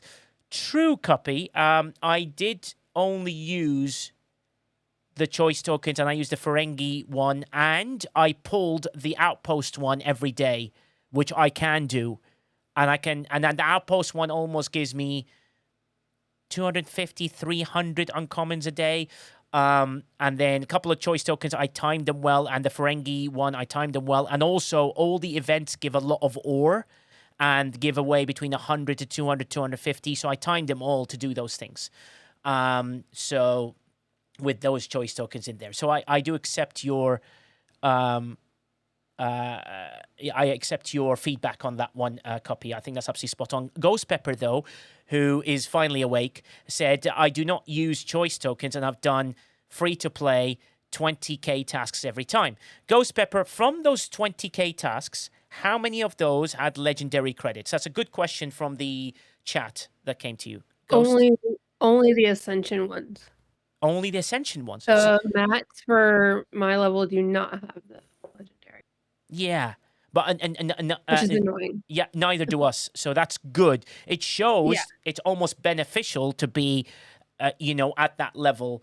As Ghost Pepper, she's at Ops 50, so that shows you a very good example of that, which showcase that. Dina Day also says that she's doing, is doing the same. Dina, so well done on that one. Yendis, anything you want to bring in before I'll go to Sniper, and then while I've got Ghost Pepper awake, we can ask her a question. Yendis. Yendis gone silent. This is your moment, Yendis. Speak now, forever hold your peace. Peace it is, sadly. That is, unfortunately, Yendis, I don't know what's happened there. You might have to just restart. Someone bring him back on the stage. Mufasa says that they do need to rebalance the tasks to make every grade the ability to earn the same amount of credit each day, 1,100. Her material spend for free-to-play isn't sustainable. Just a note on that. Yeah, very, very cool. Yendis, anything you'd like to bring in, sir? You're back on? Yendis still can't speak. Okay, Yendis's mic is broken. Don't worry, Yendis. We'll give you an opportunity at a different time with that. But Ghost Pepper, do you agree that your tasks are now being much more balanced, being in that G4 range that you're in? I am going to say no, only because of the screenshot I shared earlier with having 6 empty. I have not seen a single 5K task on mine to even be able to select it. I've only had the 10 and the 20. And every time I re-roll, I am just getting duplicates. So I don't know that my experience is the same across the board, but my personal experience, it's been a challenge to get task. Yeah. Even the mats or the Ascension for me have been a challenge to get them to show up. So yeah, exactly. But aside from that, the other thing, most of my that are participating are having a good time. I've been sharing the list that Mufasa made and that Quazel's now taken. I've shared that with my team. I told everybody just focus on getting your 3 tasks. Don't worry about the points. Whatever you can do, just get your 3 each day. That's it. and that has gone well. I mean, aside from technicals, I've got some people that they're still not, their scores still aren't showing up. Technical things like that have happened. But me personally, I've had a challenge simply because I haven't had anything to choose from. And that could just be a me thing for this round. So I don't want that to taint anybody else's experience. Yeah, it just needs a minor adjustment there. Fast pause. Welcome into the chaos and welcome in here, which is very good. You just heard Ghost Pepper, and she's talking about Alliance tournaments and her experience in it. So there is a rebalance required in Alliance tournaments. They haven't nailed it yet, and that is an important thing to sort of figure out. And also that, you know, being a free to play player and working through various bits or minimal spender, you know, I mean, you can only achieve so much. Graham Pike says there's a bug where you have to pull down on the list to see the other tasks. Yeah, sometimes that does appear. The refresh rate maybe needs to be looked at, and that's really important. Roar says, I mean, if I had stayed at a 61 and got my Borg sphere, I could do the 20K one with ease. It's the tier that blocks it. It's just not going to be possible to balance with everyone else. I thought at the lower levels you could still score 1 point. I mean, it's 800 hostiles. It's nuts, but you can still do that. But Floyd Davino agrees with you, Pepper. I think on the flip side, I look at my 20K tasks, and the only ones that would be possible involved hoarding choice tokens and hurting my progression as I needed different materials than the task required. I want to clarify that I've not used choice tokens to get my 20K. Yeah. But that doesn't mean that what I'm doing is sustainable, to also Foss's point in the other chat. Yeah. So I've been able to get enough materials using my bonus refinery. Oh, yeah. Between that and the Continuum refinery. Yeah. And other than that, the Ascension is my daily pull. Like if my daily pulls, I can make that one happen. So I've not used choice tokens for clarification. Great. No, I appreciate that clarification. I did that. Divine says reduced number of choice tokens, but required to pull remains the same. And Dominus Prime says, if I had to sum up my feelings on the lastest version of the Alliance tournament, is frustration, disappointment, overall feeling apathy to what used to be a good feature. It's a feature we all really enjoyed, and hopefully they can bring it back from the brim. Roar says 800 isn't realistic yet, but I can't kill at my level with the tier 1. Roar, absolutely understand. We do have loads of great crewing advice from stfc.phd. Quazel's there, McShiz is there. There's loads of people that give very good advice in the Discord, so please do come into the Discord and chat to them. They'll definitely give you some advice on how you can, even with a tier 1, kill a lot higher than what you do, which is there. Cruzito says, I think there needs to be a distinction between the gold versus the purple 20K task. Yes, Cruzito, I brought up that the border on some of the burnt orange ones are not easily to be seen. So Roar, please do follow us in there and see how that goes. Sorry, Quazel, I can hear a lot of noise in the background, buddy. If you can help us out with that one. The ad breaks is about to end in about a second, which is why I'm delaying the next to do that. Thanks, Michelle. Yeah, there are loads of great advice on the Discord. There's a bunch of people, Roar, that really love to help. Little Tim, very well respected. Always lovely hearing from Little Tim. I think the tournament can use some tweaking around the choice, whether it's a broader display or easier reroll. I think they have. Hopefully they'll do that really well. Floyd Davino says, yes, I was trying to distinguish what you were saying versus where I am at. It wasn't a disagreement, or give me just a differentiation where he's at. So Floyd still is struggling with some of those tasks. Maybe he's Fred Flintstone in our Discord. Maybe something that you can throw in there in the mid-ops channel a bit more, Ghost, and see we can have a look at. Green Tea says, choice token task don't pay out as much even though they're 20K tasks. Exactly. They should bring that, and it's just because I hoarded it should allow me the opportunity to do so. Brian says, I think it would go a long way if they added rerolls to the meager amount we had, then we can make rerolls worthwhile, so you don't need to duplicate tasks at the same time, or just get rid of them, like Sniper says.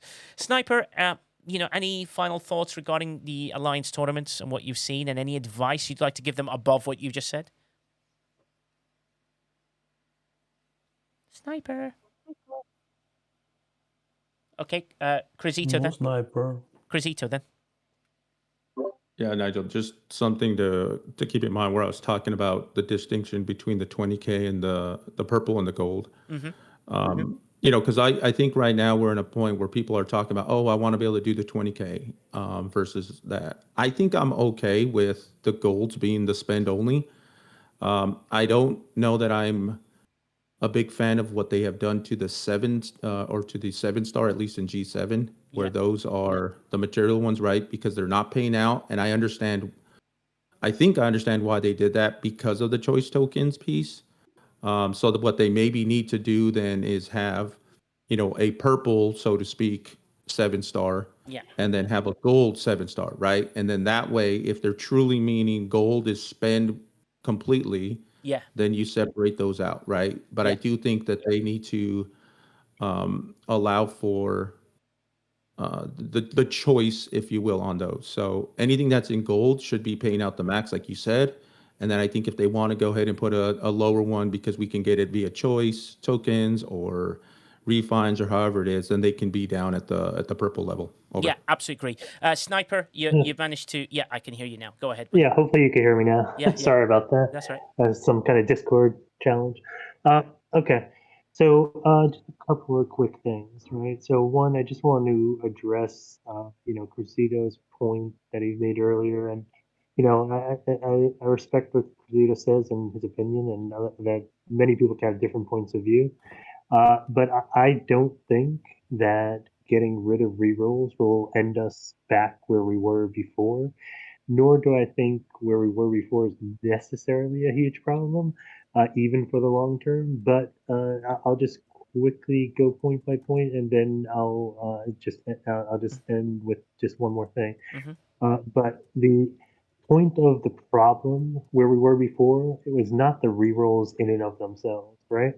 The issue where we were before was there are certain of the maximum point tasks, which at that time were 10K, that players could very quickly and easily do completely free to play with just the tiniest bit of planning, right?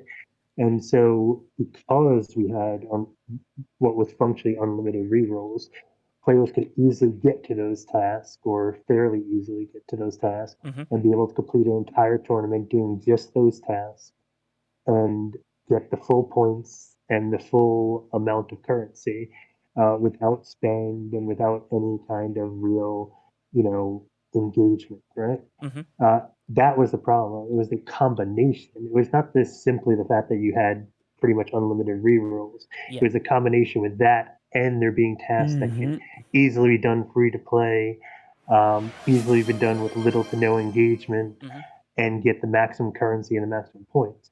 They've already taken great strides in even this current iteration. And granted, I know in the future we'll get higher outputs from things that may cause certain things to be free to play, but they shouldn't be afraid of that. First of all, hopefully they should be maintaining those tasks and updating them over time. But, if somebody figures out a strategy to get free to play or near free to play, like, it's not the end of the world. Yeah, of course. Like, not everything has to be, fully paid. But the point I'm making is they've largely solved the second part of the problem, which is, making all those higher level tasks, if they wanted, that give out the highest currency and the highest points, non-free to play, impossible to free to play, at least at this point. So they don't need to hide them behind a limited number of tokens so that people can't, quote unquote, do things that are intended, right?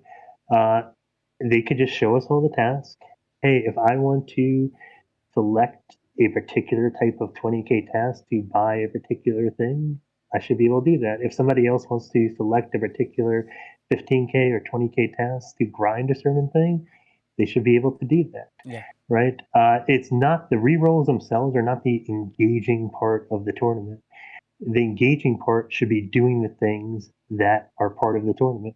So if they want people to spend more time doing the tournament, they should actually, and this goes to my second point, that's a new point, they should be adding more grinding things to it, or more things that actually require gameplay. Not things that just require a purchase, like acquire. Why is every 20K thing acquire? I mean, I know why, because they want it to be you buy a pack, right? But to the point, I think even, Crucido can agree with, right? Like, they can have just a static, get 17K multi-phasic credits, right? That's a pack. We don't need 15 different ways to say buy a pack. Just have one way to buy a pack. What we do need if they really want this to be long term, to Cressita's point of, oh, is it short term or long term? The long term thing is give us different ways to engage in the game, and that can require indirect spend, right? Meaning, I am fine if you say, hey, go kill these level 75 Borg spheres. You're not killing a level 75 Borg sphere unless you invested a bunch of money in, I mean, whatever, the Borg suppressors. I mean, you're not killing the level 75 Borg suppressors unless you spend a bunch of money previously on the Borg sphere, or you're willing to spend a bunch of money now on the Borg sphere. Go kill very high level, of the Athena enemies, right? Those ones, again, you have to have the Athena to be able to kill them, right? So just make those the type of tasks that have in there that don't directly require spend, but you need to indirectly be able to spend to do those. So you're rewarding people for engaging in the game, for investing in the game, for investing in their gameplay. All indirect spend. You still make plenty of money. You still make people happy. It's the best of both worlds, right? Like, the engaging part is not rolling the dice and hoping the task that you need is there. That's not engaging, in my opinion. That's not fun. That's just frustrating. Make it engaging by having good tasks that people could do. Even make them hard tasks. Make them very high. Require a lot of grinding if you want to do the grinding one.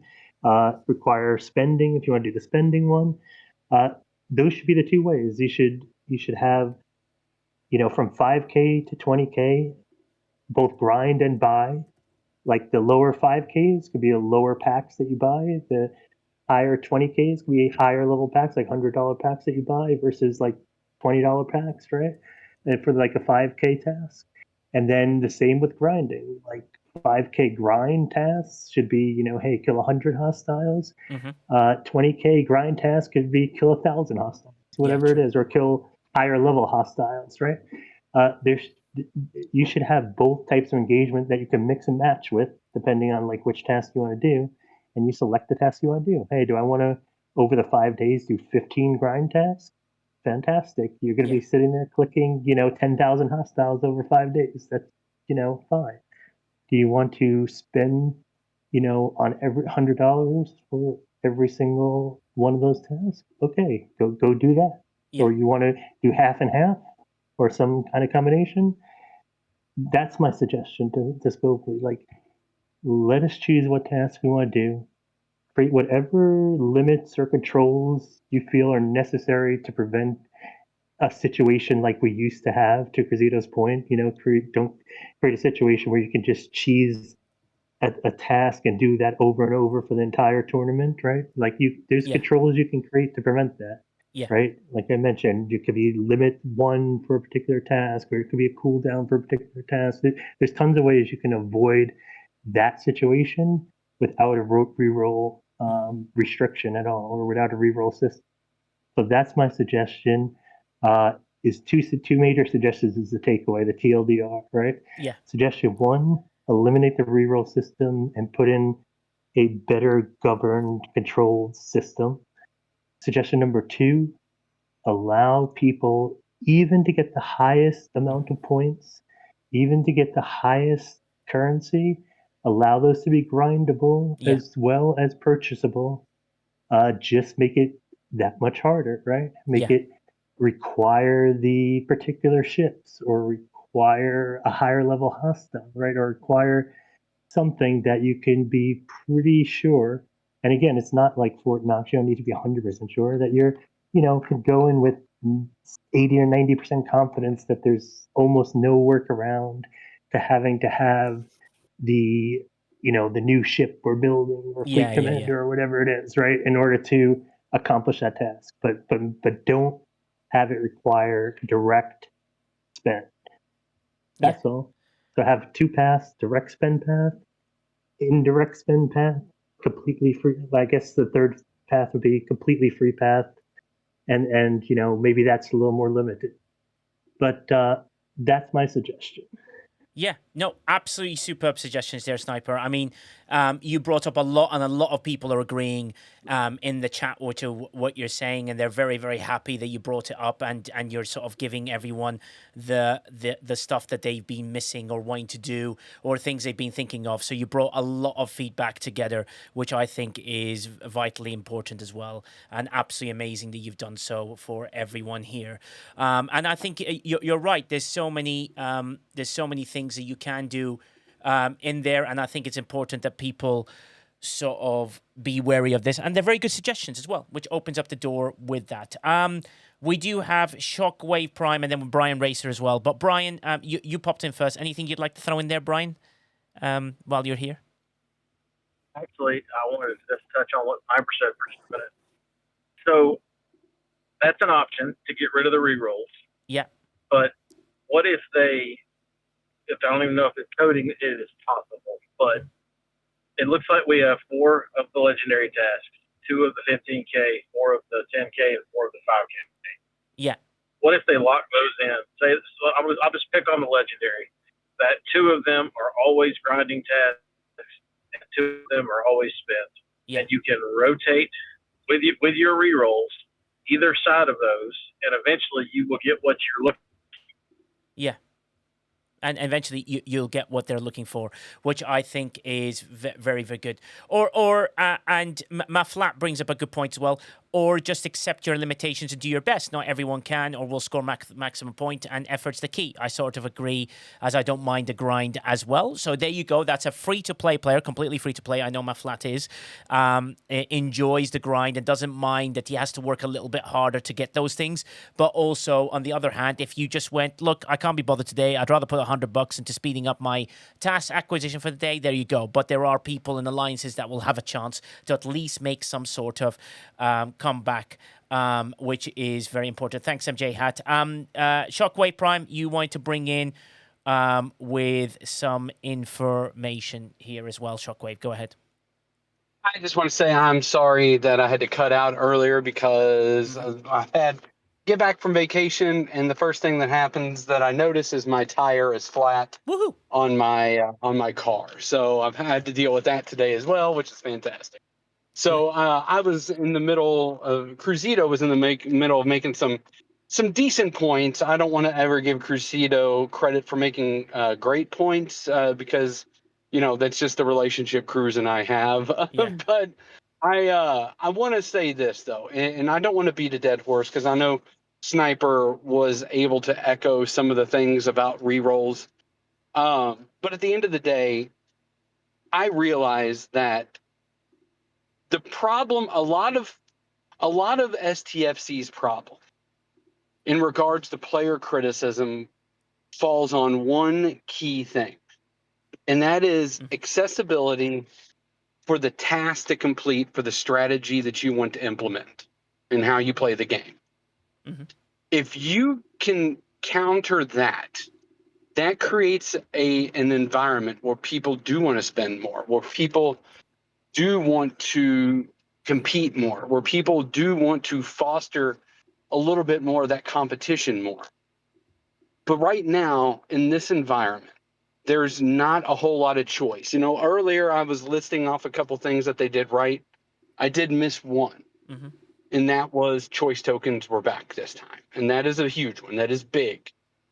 But we've still got a long way to go, right? We can't just hedge. We can't hedge forward criticism and forward feedback on 3 things that they did right so far. And that was, the list that I said earlier, plus the choice tokens. There has to be some player choice involving.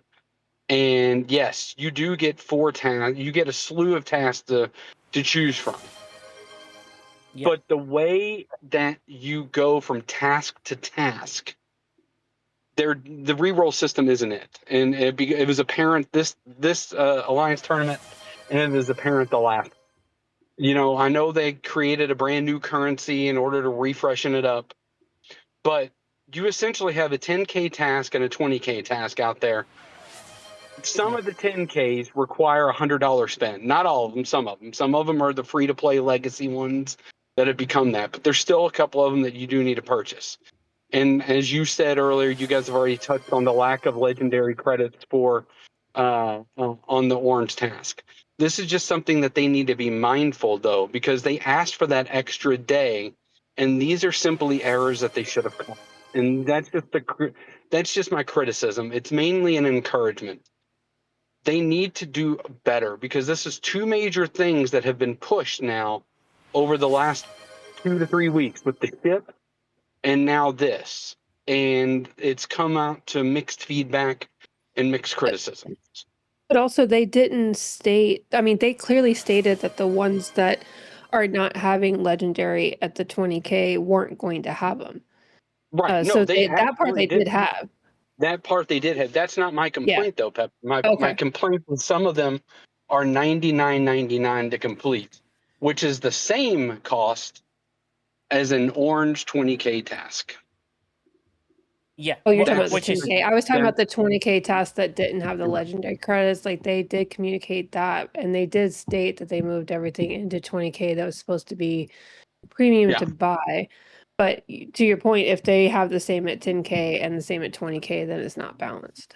Yeah, right. It's not. No, which is yeah, exactly. They just need to rebalance that. I am going to move on from Alliance Tournament because Incursions, because Floyd Davina brings up a very, very good point, right? He comes in, and Incursions I thought ran pretty well. I know in the US some people struggled with a couple of crossovers, but pretty much it was a very, very well run thing. And one thing Floyd always says is like, why don't they announce when War Room is running? For example, it's like a major misstep of letting us know about these things, and that is a very important aspect of Incursions and War Room. That is a huge thing to make note of. They always miss it, Nigel. Like, he's absolutely correct. We don't get an announcement just magically all of a sudden we're supposed to know.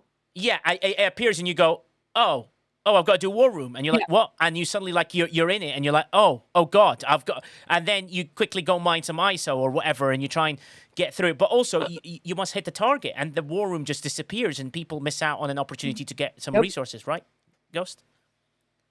Oh, no, I'm agreeing with you. Yes, absolutely. It's frustrating because I'm all for it. I'll go hit a base. I'll go do whatever to, like, make the War Room unlock. But I do not get any notification at all. Unless I happen to go look. Yeah. Which I never really do. Yeah, or somebody tells me. As far as I'm aware, it's not even in the calendar either. So you just have to look every day, I guess, and then suddenly appears. And I seem to be missing out on that critical piece of information. So Floyd, Ghost Pepper, a lot of people agree with you here because it needs to they need to get better at doing those things. They've kind of stopped communicating and telling us what's happening in the game. Brian, I did read that the legendary credit thing. I'll bring that up on a. In there. It's just I'm just going to be quite an encouragement. I said my piece yesterday. Yeah, I know, Brian, that is the main thing, and that is really important. Thank you, Quazel, for joining us for as long as you could. That's really appreciated. Hopefully you get better soon. Bye. Yeah, thanks, Quazel. Divine says War Room last minute days if you miss it, if you've not logged in a week. Yeah, true. And with them doing an additional Incursions with that War Room, they really need to announce it.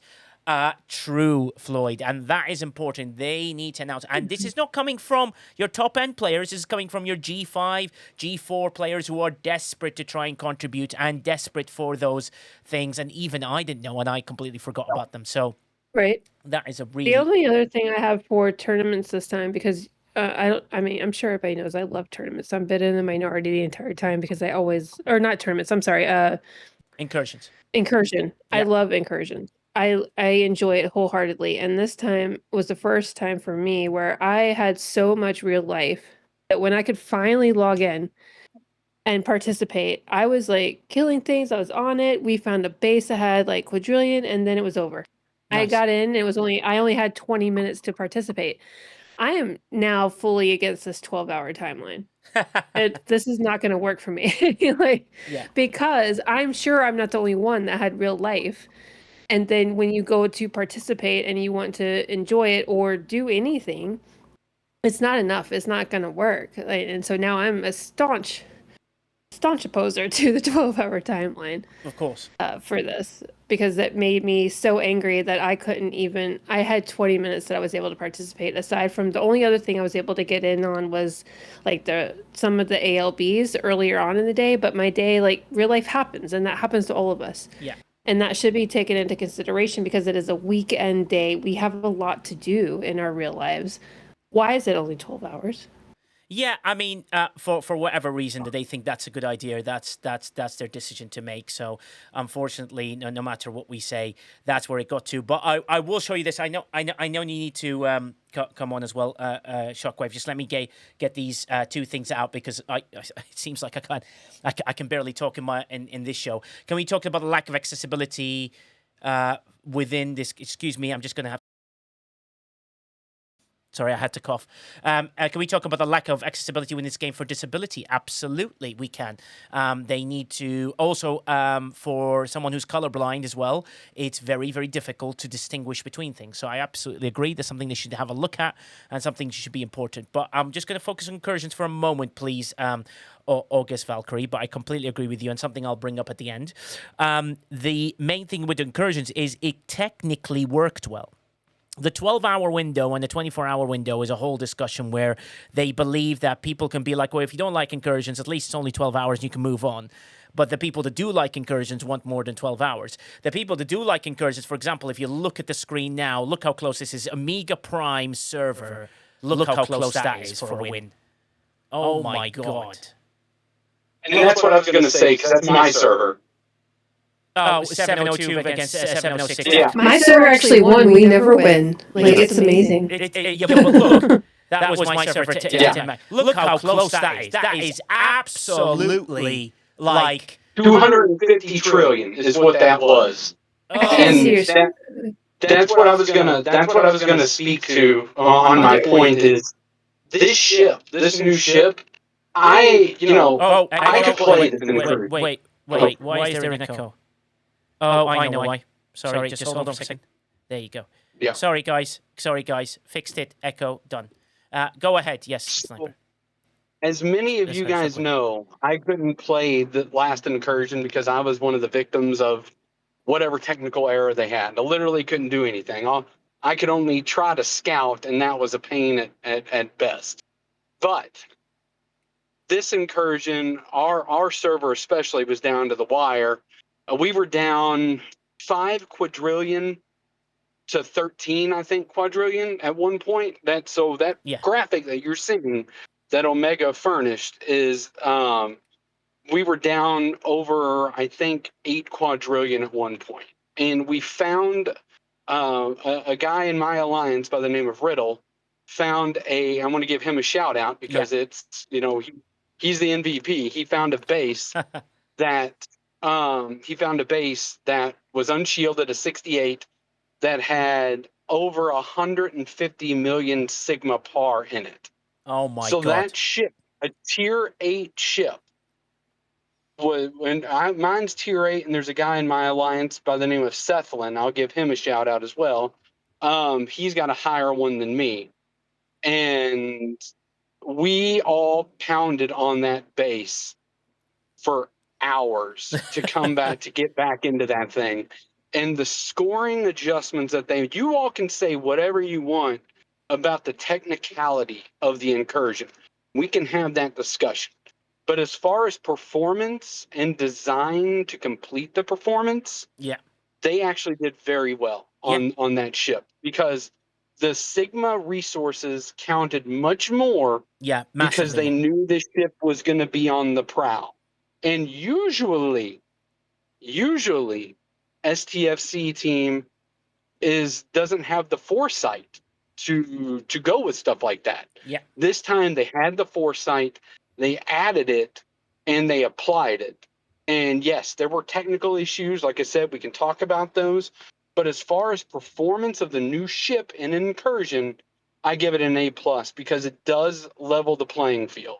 And what happened on my server, you guys just saw it. With the help of my alliance in particular, we were able to really get back into that Incursion when a lot of people I'd signed in middle of the day and they were like, oh, it's over. And I'm like, no, it's never over. Which leads me to my next point, which is something that Pepper said. Watch this, Shockwave. As you were telling the story, that's the graph moment right there. The moment that you turned it around, it's amazing. And look what the win was. 138.26 trillion was the difference. That's all it was. Bring up who the top raider was. Let the people see that. Who is the top? Who would? Oh God. Oh yeah, he's trying to show off. He's trying to show off. You see it? Yeah. Yeah. Sorry, Chronox. I found a bug in your sheet. A massive bug. We need to have a look at this. This is not a real thing. This cannot be real. That's absolutely amazing. But again, STFC.pro shows you all the statistics in there, and that's really important with that one. But there is where Shockwave, they found it. Look how late it was in the game, right towards the last couple of hours. It's unbelievable. It was late. And then toward the end, what they were doing, I'm not trying to make this a play-by-play. Hold on one second. I'm so... Yeah, he's not trying to make a play-by-play, but he is on a commercial break. Hey, have you ever wanted to buy a mop and then see how you can beat people? Well, Shockwave Prime likes to sell you his mop today. Oh, Shockwave is back from his ad. Okay, great. He's just telling them to start cutting people. No, so, and what happened too is even after that, the other server, 706, I got to give him a shout out. Yeah. They were great competitors. They really were. That really could have gone either way. I'm not just up here being the politician. You see it. The numbers don't lie. So what I'm trying to say, though, is they were still nickel and diming stuff off of other bases, and we were able to find a marked base from earlier in the competition as well, and went back to using that one, once again using the Reaver. So that Reaver, if you use it correctly and you stick with it, it can turn the tide. And what happened on 702 versus 706 is a prime example. And the one thing that Pepper said that I want to highlight is these things have got to start lasting more than 12 hours because they are won and lost overnight. And I genuinely miss that. I genuinely miss the overnight hours where anything can happen, for better or for worse. But I've always said incursions are won and lost overnight, and this one was no exception. We found one in the nighttime hours of the 12-hour incursion, and it turned the tide. Amazing. But it showed how close this is. So incursions for some people. Now, some people don't want the 24 hours, because they're like, I don't like incursions. I like the shield. But I think you might miss out on quite a lot of fun. A lot of players coming together, a lot of people coming together and doing things. And I know some servers are not quite like that, but this shows how a competitive and brilliant battle between two servers can be a lot of fun for both sides, and they're not all complaining about anything. Not everyone on the server plays because of time zones as well, which is true, Divine, which is why 24 hours is more going towards that, sure. And what you do is you cleverly do not design events around that, and you just make the events server heavy, so people can potentially take a day off if they don't want to and just shield, or they can play and get involved in that. But Tavimosa says the 12-hour window format as well. Tavimosa gets bored for search and unshielded bases, and then the raiding can get a bit boring too. The raiding mechanic's always been a slow thing that H3 sort of need to figure out. Which is absolutely amazing. There's a few people where I've seen that 99 and 34 had a good battle. We scored 57 quadrillion. Yeah, JK, you saw who was in the non-Reaver top of the Raider board there. Shockwave, I'm going to say a non-Reaver owner right here. I was in there. And I was going as best as I can. So, it shows that even with my amalgam scoring way less, we could still make a difference. Flossie says we had a massive win. Flossie, because you're just terrifying as a person. Like I'd be like, just give her the win. It's easier. And that 24 hours means people make mistakes and there's a better chance of winning, but also they're very afraid of, people losing all their Sigma and suddenly quitting on the game, which is like quite a sort of a vital thing to sort of figure that out. I Conquer You says he's 5th in raiding on mine and only at Ops 55. And also no Reaver. See, that shows. We have E11E. He says we had 43 quadrillion win on 95. Shielder share, 95 smashed, 34 from what I'm aware. 16 to 1, isn't it? You guys are winning. I am afraid of Bear Serdans. I can't take Flossie. Flossie just whoops me. When I get to my uncommon 73 at tier, whatever the top tier is, that's when I'll do that. Yeah, which is absolutely awesome. Oster says he just likes taking beatings. I don't know if he's referring to Incursions. He just likes taking beatings, which is really weird. But Ostis loves to just be beaten all the time. But that shows the best feature, Little Tim says in our Incursion, it was a smaller G6 player that won the raiding title. You want the efforts of the server to matter the most, not in the middle of the night when a few appear. Yeah, true. So there is like a 12 versus 24 discussion here to see who sort of is sort of like getting towards that. So there is a discussion between the two.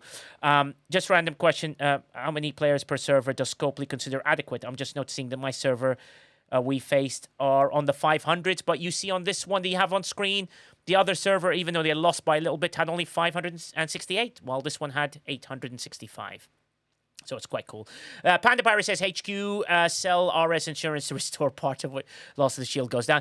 Panda Pirate also, I did read earlier that you enjoyed Alliance Tournament, and he is doing quite happy with how that worked, and he does it in 60 to 90 seconds. Is very, very happy as well. But Incursions, I thought run well. I thought they did a very good job on it. I don't see any problems. Sniper, what were your experiences of the Incursions?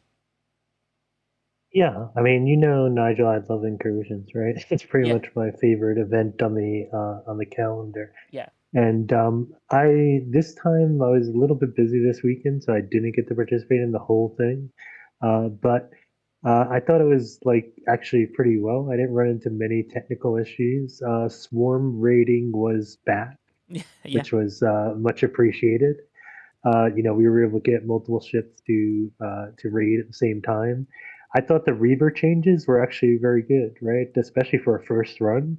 They adjusted the scores in such a way, and they may need more adjustments up or down. We'll have to see. Yeah. I'm sure the data will come back and we'll see. But they didn't just, quickly put out a score there. It looked like it required some actual thought, because I was seeing when I was rating a similar base, because I switched off between the Reaver and the Amalgam, and I was getting fairly similar amount of points, right? Yeah. Like if I was getting let's say 5 trillion scoops off a base of the regular stuff, and I was getting obviously much less scoops, let's say 50 or 60k scoops on the Reaver, I was getting about the same 3 to 5 trillion a scoop score on both of them, which is, in my opinion, how it should be done, right? It should be like, hey, you take your choice. You want the Sigma resources, you want the regular resources. You're going to be scoring about the same. Obviously, it depends on what resources they have in their base. If they have more Sigma or less Sigma, or more regular, less regular. But I thought that part of it was very well done. Mm-hmm. The 12-hour versus 24 hours debate. I'm actually a little bit on the fence on it myself. Part of me likes the 12 hours because it's, if you're available, it's very easy to participate in the whole thing without having to, stay on for 24 straight hours. Yeah.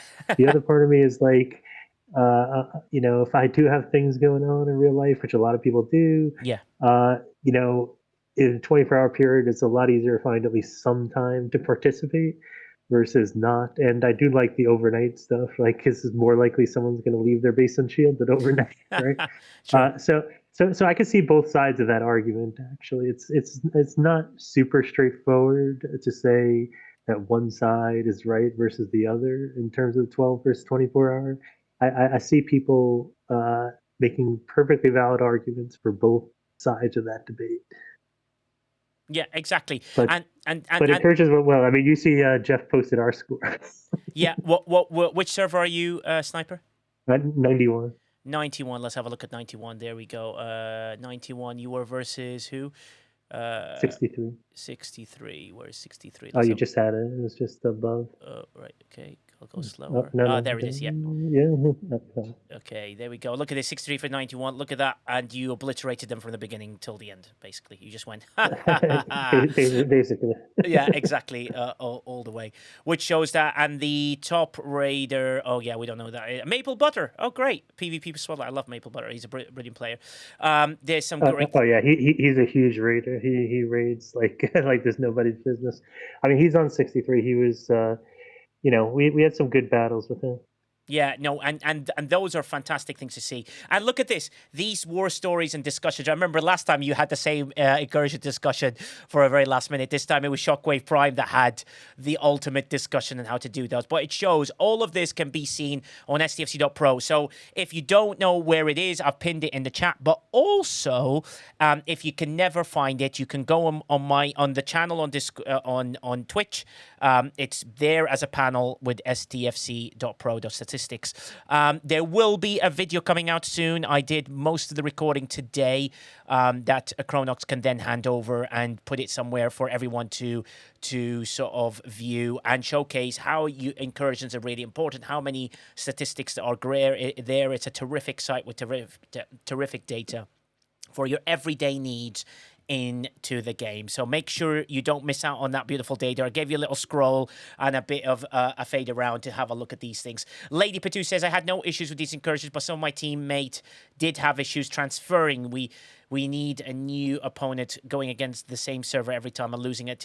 Produce a defeatist attitude. I think we should be 2 different sub for raiding. I think they should move the servers around.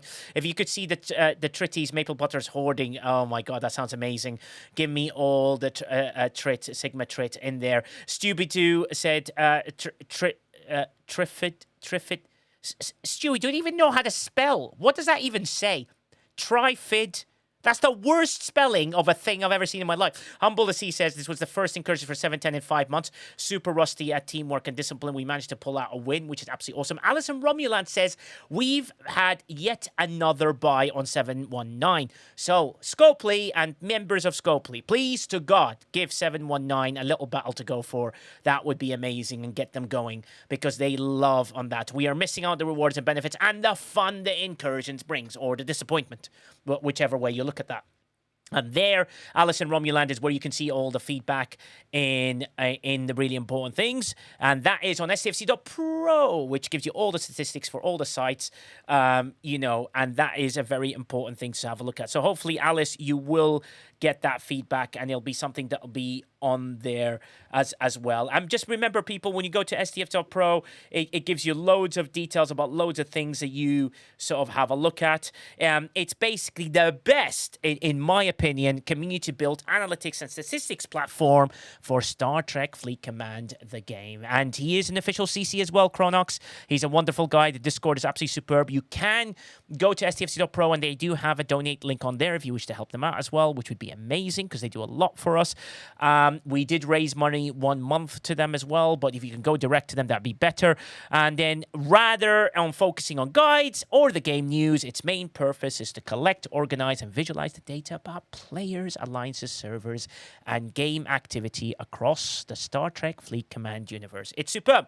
And if you ever wondered, right, you wanted to get global player rankings, it's there. You want alliance analytics, it's there. You want server statistics, it's there. You want incursion tracking, it's there. You want community statistics, it's there. You want a content creator directory. I should technically be removed from that, but it shows them and the system status as well, where everything's going. In one word, I would say it is the STFC statistics database, and it's the best in the world at what it does, in my opinion.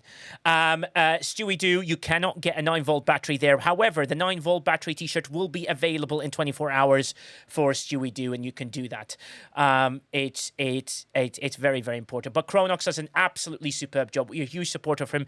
It is on my panel on the main page on Twitch as well. If you ever forgot what the places to go, that's the place to go. But what a fantastic Incursions that's been. And I think Incursions has been a success. The point scoring, pretty good. I think everything's pretty balanced. And most of the time, the things worked. I know Lady Patu, Brian, and a few people have had issues crossing, and that was an important thing. Snapplers, welcome in here as well, buddy.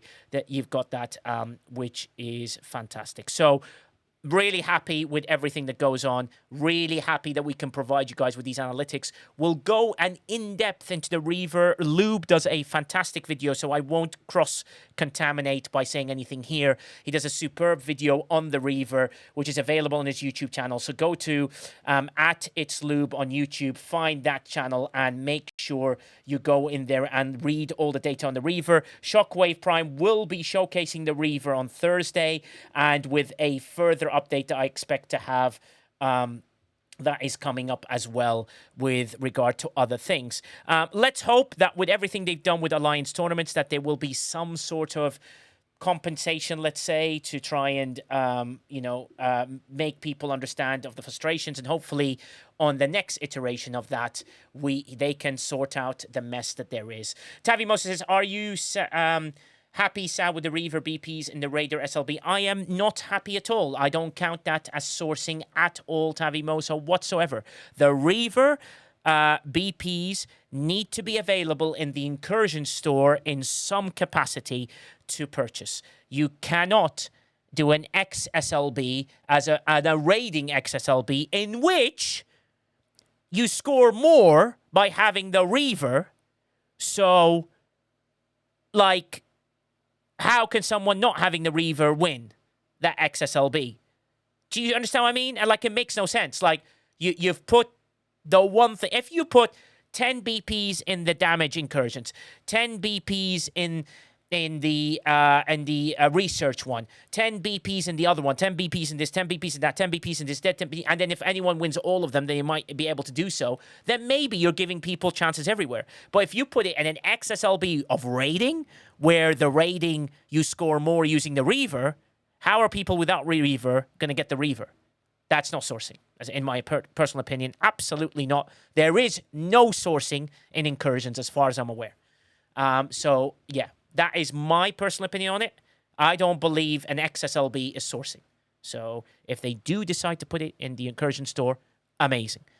If they don't, there is no sourcing for the Reaver in the Incursion store. There is an event where you can potentially win some BPs. And I think that's an important statement coming from me, specifically. That is not sourcing. Tavi Mosa, do you agree? Me neither, but at least I finished 6 and got 5. Yeah, I finished at a good place. I finished 8th, I think, with all the rating, because I was just using the Amalgam. I've got 5 BPs, and I was like, great, that's fine. But it's not sourcing. But in the tournament store, amazing. 40 BPs each time, superb. They've done a terrific job on that one to do that. And to counterpoint, 3 BPs of a brand new ship, good improvement. The first time it has happened. Yeah, there is no counterpoint here, Ascendancy. In the Alliance tournaments, you get 40 BPs. Sensational, superb. The pricing's great. You can all, even with finishing the top 1,000, definitely be able to claim this. That is 100%. In Incursions, there's no sourcing. As far as I'm aware, there is an event in which you can gain some BPs. That's it. End of. And that's how I stand with it. Whatever we do, I still want... Nigel for Incursions. Yeah, and it would take 5 months to get the Reaver. That's longer than normal ones. Joey, I would say that just bear in mind with everybody that's going on. I know there's loads of fantastic feedback, like Quazel said earlier, that there's a very good chance you could get in half the time or whatever they're going to do. So there's a very good chance that will become a different way to doing so. But yeah, in Incursions XSLB, I'm sorry, that's not sourcing at all. What ops you have to be for the Reaver BPs in tournament? Ops 61, I conquer you, and at a expert level and above, as far as I'm aware, which I think is really important. It'd be nice if they could add a Black Ops Chapel. Sure, that's a good suggestion. Coram Jennis says, I would at least be concerned if they weren't tied to 2 of the least reliable. Yeah, no, but I just don't think a non-SMS event is sourcing. That's just my personal opinion. I don't know if anyone wants to disagree with me on the panel. I don't consider sourcing as a non sort of SMS event. I think pretty much everyone agrees. Yeah, we'll have to jump up together. Thanks, Chronox. That's really amazing, and that's really important to see. Yeah, so I think that's a valid comment from me. Totally agree with that. XSLB is not sourcing for 100%. Killer Angel agrees. Yeah, great. There is an event where you can gain some BPs. Amazing, but the event is skewed towards you having the Reaver. Yeah, especially when it's 10 shards as well. Yeah, exactly. My suggestion: Incursion store, put 20 BPs. you can buy Incursions money for. If you win, you get 20 BPs. If you lose, you get 10. If you spend all your tokens on it. I think that's fair. That then encourages the winner to win. Everyone gets can either buy 20 BPs or something else, or they get 10 for not doing as well in that one. I think that's a fair reflection. I think that's pretty fair. What event? Yeah. So Joey, in Incursions, there is a raiding XSLB. So both servers. The winner of that XSLB gets 10 BPs for the RA'Ul Reaver. Second place gets 8. Third place gets 6. Fourth place gets 5, and then it goes 4 till about 25 at 5, and so on and so forth, down to 1 BP only, which is great. And that's a proposal. I think that's fair. Or 10 and 5 or whatever. And also still keep them in the XSLB, but it's very unlikely for an Amalgam owner to make a monstrous difference with that. I did because I raided like I've never raided before. To do that, so that's just you're aware. So the Vengeance RLB is not sourcing more. No, Vengeance RLB for the Vengeance regional leaderboard for the abilities is not sourcing of the abilities. That is you need to have all the. Sniper will tell you this. You have to have all your upgrades or whatever parts to get that ability. Right, Sniper? It's ridiculous. Yeah. The parts thing has to have better sourcing, because even aside from the, whether you consider RLB sourcing or not, it's not sourcing once you max your Vengeance, because you can't participate in it anymore. You can only use at least some of the abilities, only can be used when you have a max Vengeance. But yet, once you have a max Vengeance, you can't source the abilities anymore. Yeah, exactly. And I just want to make one comment on the Reaver sourcing.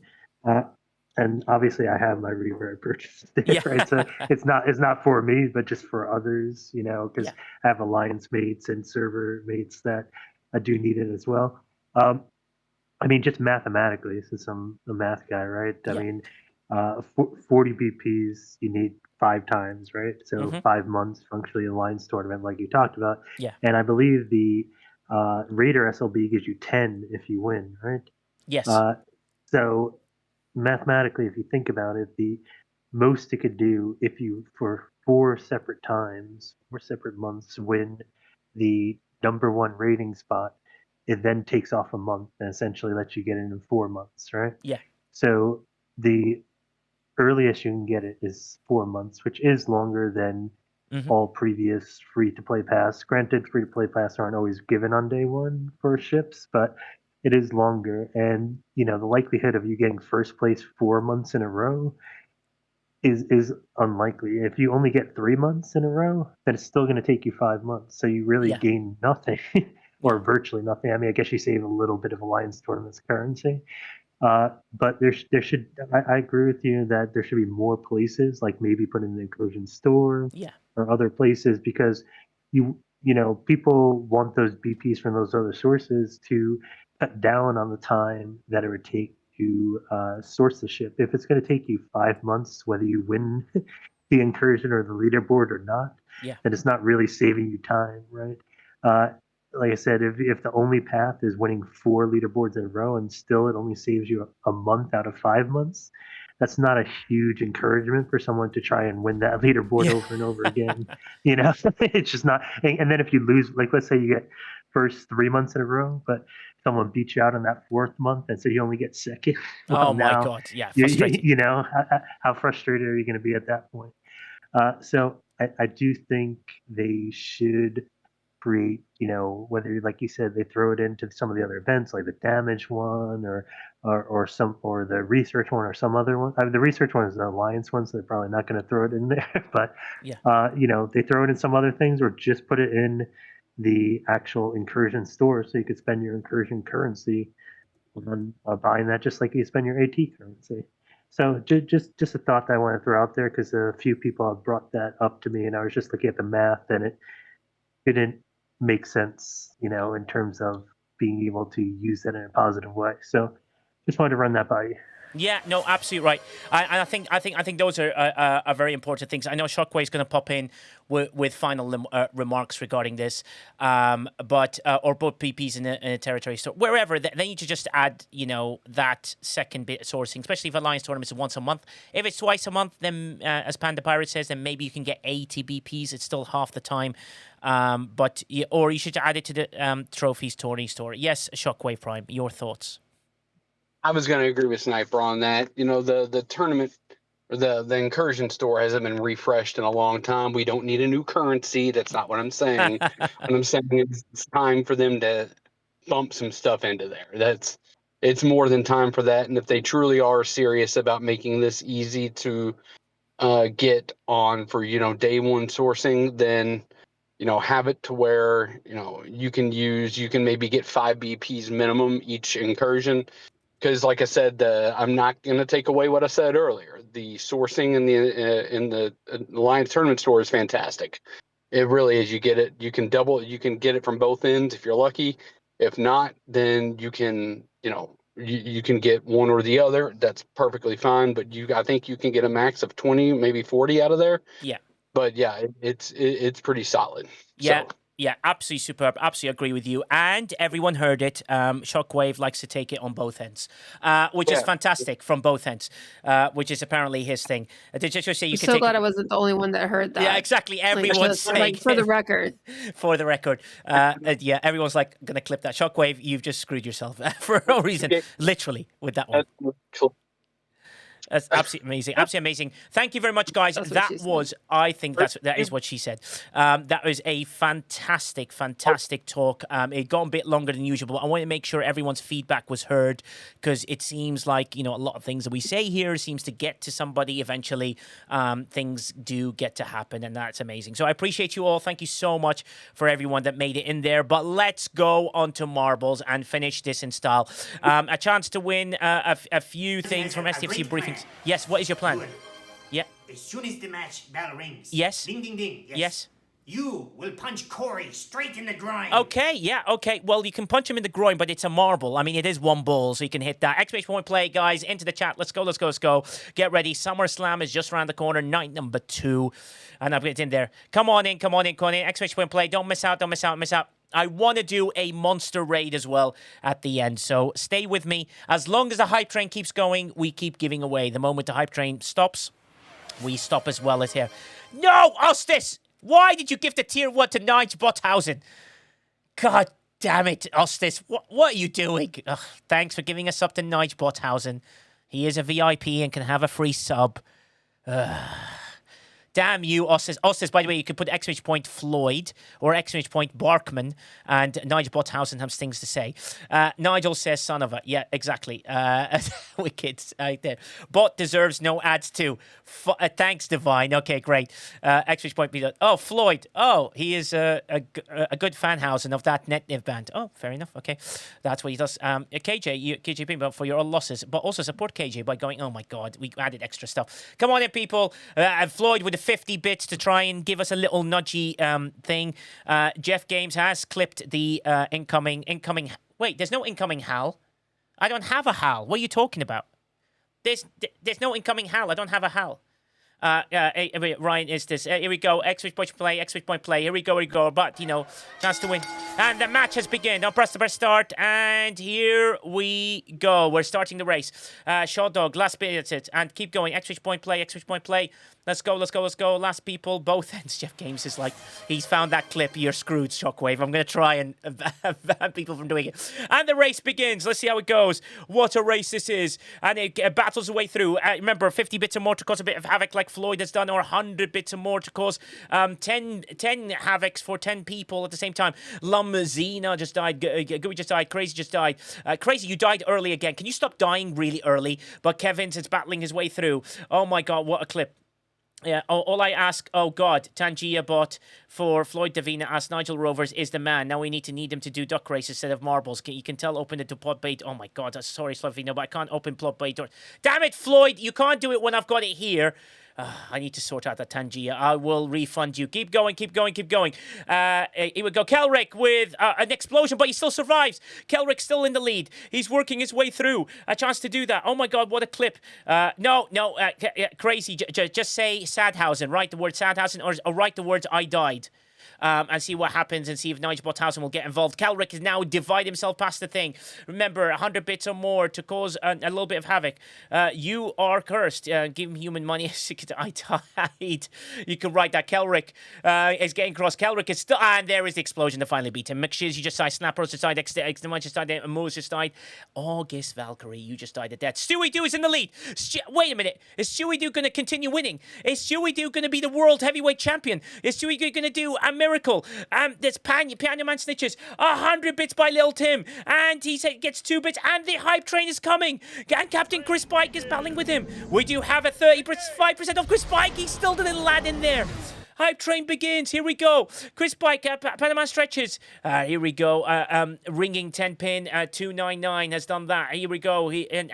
Jeff Games is still battling his way through. Jeff Games has gone a little bit ahead. Jeff Games is still in the lead. Looks like James is going to win one. I mean, it's an easy fall, but wait a minute. Jeff Games, you just missed it. Christian's taking that lead ahead of you, but Christian's not gone the round around. Jeff Games and Christian, they're battling between each other. Who's going to win this? Jeff Games. Surely he's going to win. Jeff Games wins. Jeff Games wins. Jeff Games wins.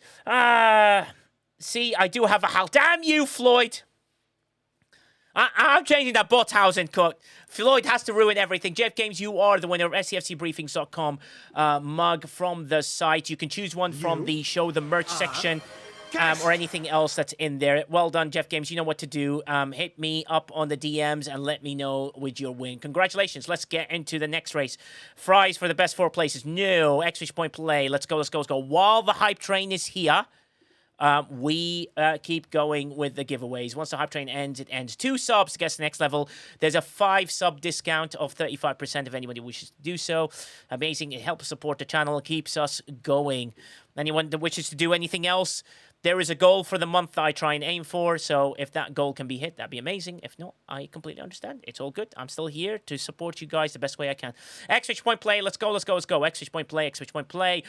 Little Tim with 5 gifted. Thank you so much, Little Tim. Gifted to 5 and sends us to the next level. And here we go. Captain Chris Pike with 10 gifted. Wow. And sends us to even more levels of the hype train. Thank you so much, Chris Pike. And he gives a gift stuff to Chrisito, come on. Flossie with 5 gifted as well. Oh my God, it puts us inches away from getting the level 5 hype train. And Retro Fury with 200 bits with 4. Oh my God. This is going to be absolutely huge in this race. Okay, I'm going to press start on the race. 10 seconds, 8. Chris Pike's made it in. Exchange point play. Let's go. Pike is amazing. Thank you so much, Pike. You always support the channel. I absolutely love you for that one. Let's see if anyone can beat the record on this. Vince Martin, you made it in last minute. Here we go. The race begins. Remember, if I keep this going long enough, you all guys get free marble coins as well. So it's in our benefit to keep this race going a little bit more. GW292, you are in the lead. Crazy with no gravity, which is kind of interesting, which makes you a thin boy, which is great. Tavi Mosa got boosted. Goovy got destroyed. Retro Fury with a Prime sub for 5 months. Thank you so much for your Prime, Retro Fury. Because of our Partner Plus, this month we get 10% extra, which is absolutely amazing. So I appreciate you all for getting us there. There's a Partner Plus level 2. We're never going to hit it, but it's there. It's 300 points each month. I mean, if we hit 1 month, I'll be shocked. If we hit 1 month and everyone subscribes, then we can just hold it for 3 months and see if we can make it there. But Ostis looks like he's going to win this. Ostis is going round and round and round. He goes like going out of a car park, going. RMG DOS is here. Oh my God, RMG DOS is here. Checkmate, mother. RMG DOS ain't going to win this. Baby shark do do do do do. RMG do do do do do do. RMG do do do do do. RMG DOS. He loves sharks, do do do do do. He loves shark, do do do do do. He loves shark, do do do do. RMG DOS, sing it, RMG. Go me. Wait, what? Why are you celebrating? That's not the thing. Quick Kids, why are you in the lead? Ricket's way ahead. Jeff Games to go for 2 wins in a row. Transforms his mug into a t-shirt. Can he do it? Stewie just died. Oh, portiquera la barcasi la decinio le stuiti la portiquera la batisi español la death si. Stewie's there. But there it is. Wickeds is in the lead. Wickeds trying to work his way through. There he is. Wickeds. Right. Okay. A little bit of pace, mate. A little bit of pace to get in there. Let's see. Look at you from the side. Oh, Jeff Games. Jeff Games. Oh, Jeff Games wins 2 in a row. Jeff Games wins 2 in a row. Jeff Games, you can now have 2 mugs or a t-shirt and a mug. A record-breaking moment in the history of marbles. Jeff Games has won 2 races in a row. Wow, wow, wow. Have that marble tested for steroids. I completely agree. That is Righthausen. It's definitely Righthausen. Jeff Games, an undisputed. He doesn't win for ages. He wins 2 in a row. Okay, Jeff Games. Well, he's not cursed. I'm cursed. I don't... Yeah, so he can go for a t-shirt or 2 mugs. Jeff Games with 2 wins in a row. Can we keep it going? Because we've got 2 minutes left on the hype train with 6 subs to get us to the next level. X which point play. Jeff Games with a double win. Can he make it 3 in a row? If Jeff Games becomes the first ever historic triple champion of all time. He also clipped Shockwave Prime as well with an amazing quote. I mean, Jeff Games is winning in all levels. A chance to do so. Peace Assimilation, thank you for subscribing with a Prime for 5 months. That's really appreciative. Keep us going all the way. Let's throw those bits in. Let's see what we can do. 1 minute, 40 seconds left on the hype train with 5 subs to get us there. Sorry, 5 subs now. Well, after the few bits that have been thrown in. Captain Chris Mike threw 100 bits a minute ago and get us almost there. Let's go. Anyone resubscribing, make us better, keep us going, and keeps this channel going through. And then we will have old Colby. Colby will be back on Thursday. Thank you, Humble with 5 gifted to send us to the next level as well and keeps us going. Thank you so much. Mr. Tony, sir, you made it in. X which point play. Let's keep it going. Keep the numbers nice and high. Broken Wolf, you made it in. Anyone else for anyone else? Here we go. What a battle this is. I'm about to press start to keep this going. Here we go. Anyone else? Retro Fury, you made it in. Ryan from South Townside Football Club has made it in. He's in there. Domo, you made it in. Ant on Acedos, you made it in. A Humble C, you made it in as well, I think. Go South Towners. Yeah, here we go. We're starting. Let's see what this race it is. Orm Zod, you managed to make it in last minute. Kelrick, X point play times 300. Oh my god. Okay, that sounds absolutely insane. Let's go.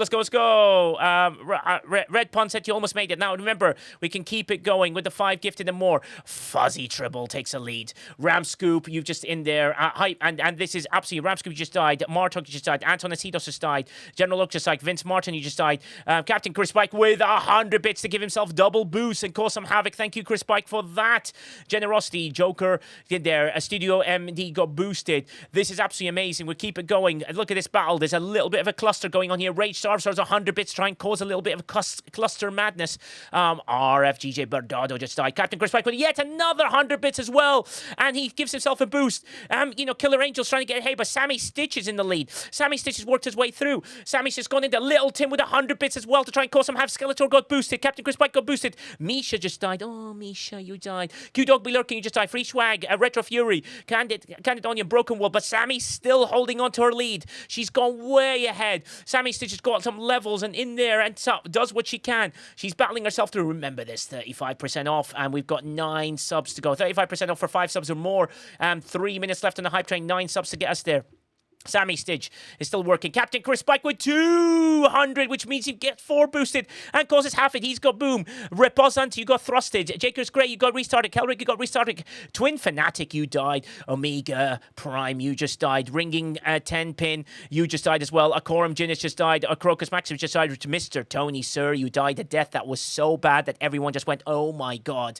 And here we go. 100 bits, another 100 bits by Broken Wolf, and 100 bits by Captain Chris Pike. And Q-Dog be lurking with 5 gifted to keep us going. And then Crazy's in the lead. Crazy, you've got a chance to win this. Crazy's going to do it. And right behind him is Jeff Games. Can Jeff Games and Crazy do it? Crazy's got a chance to win this. Yeah, Crazy, it's simple, Crazy. You just got to fall down a hole. Look, it's a hole. It's really easy, Crazy. You can't miss this. Crazy wins! Crazy wins! You have won a mug from stfcbriefings.com. Congratulations, Crazy. That's absolutely amazing. And Mufasa's still in the race. I mean, sorry, this map has got a problem. That Stewie Doo is even in there. What the hell is going on here? Here we go. Matt Flat, you finished in there. Curly Hawk as well. Well done, Crazy. You are the winner. That's effing crazy. Ringing always dies, but happy to be there. Yeah, exactly. Ringing is there. Ringing, you'll win one day. You'll do a Jeff Games and you'll do a double. And here we go. Crazy, you are the winner. You know what to do. DM me on Discord, Exchange Point Discord. And you know where I am. Click on the right-hand side. Nigel, exec producer. And tell me you won a mug. Choose any mug you like from there. Next race. Let's go. Exchange Point play. Let's keep it going. Keep this going. 1 minute, 20 seconds left on the hype train. 3 subs to get us there. 1.4k bits as well. Here we go. We're almost there. Come on in, people. Exclamation point play. Don't miss out. Let's keep this going and see if we can get this hype train extended, or we will end there. We'll keep it going. Wow. Fuzzy Triple with 100 preloaded. He's trying to go for the preload. Panda Pirate, you made it in. That was amazing. Panda Pirate, I was really worried. Oh!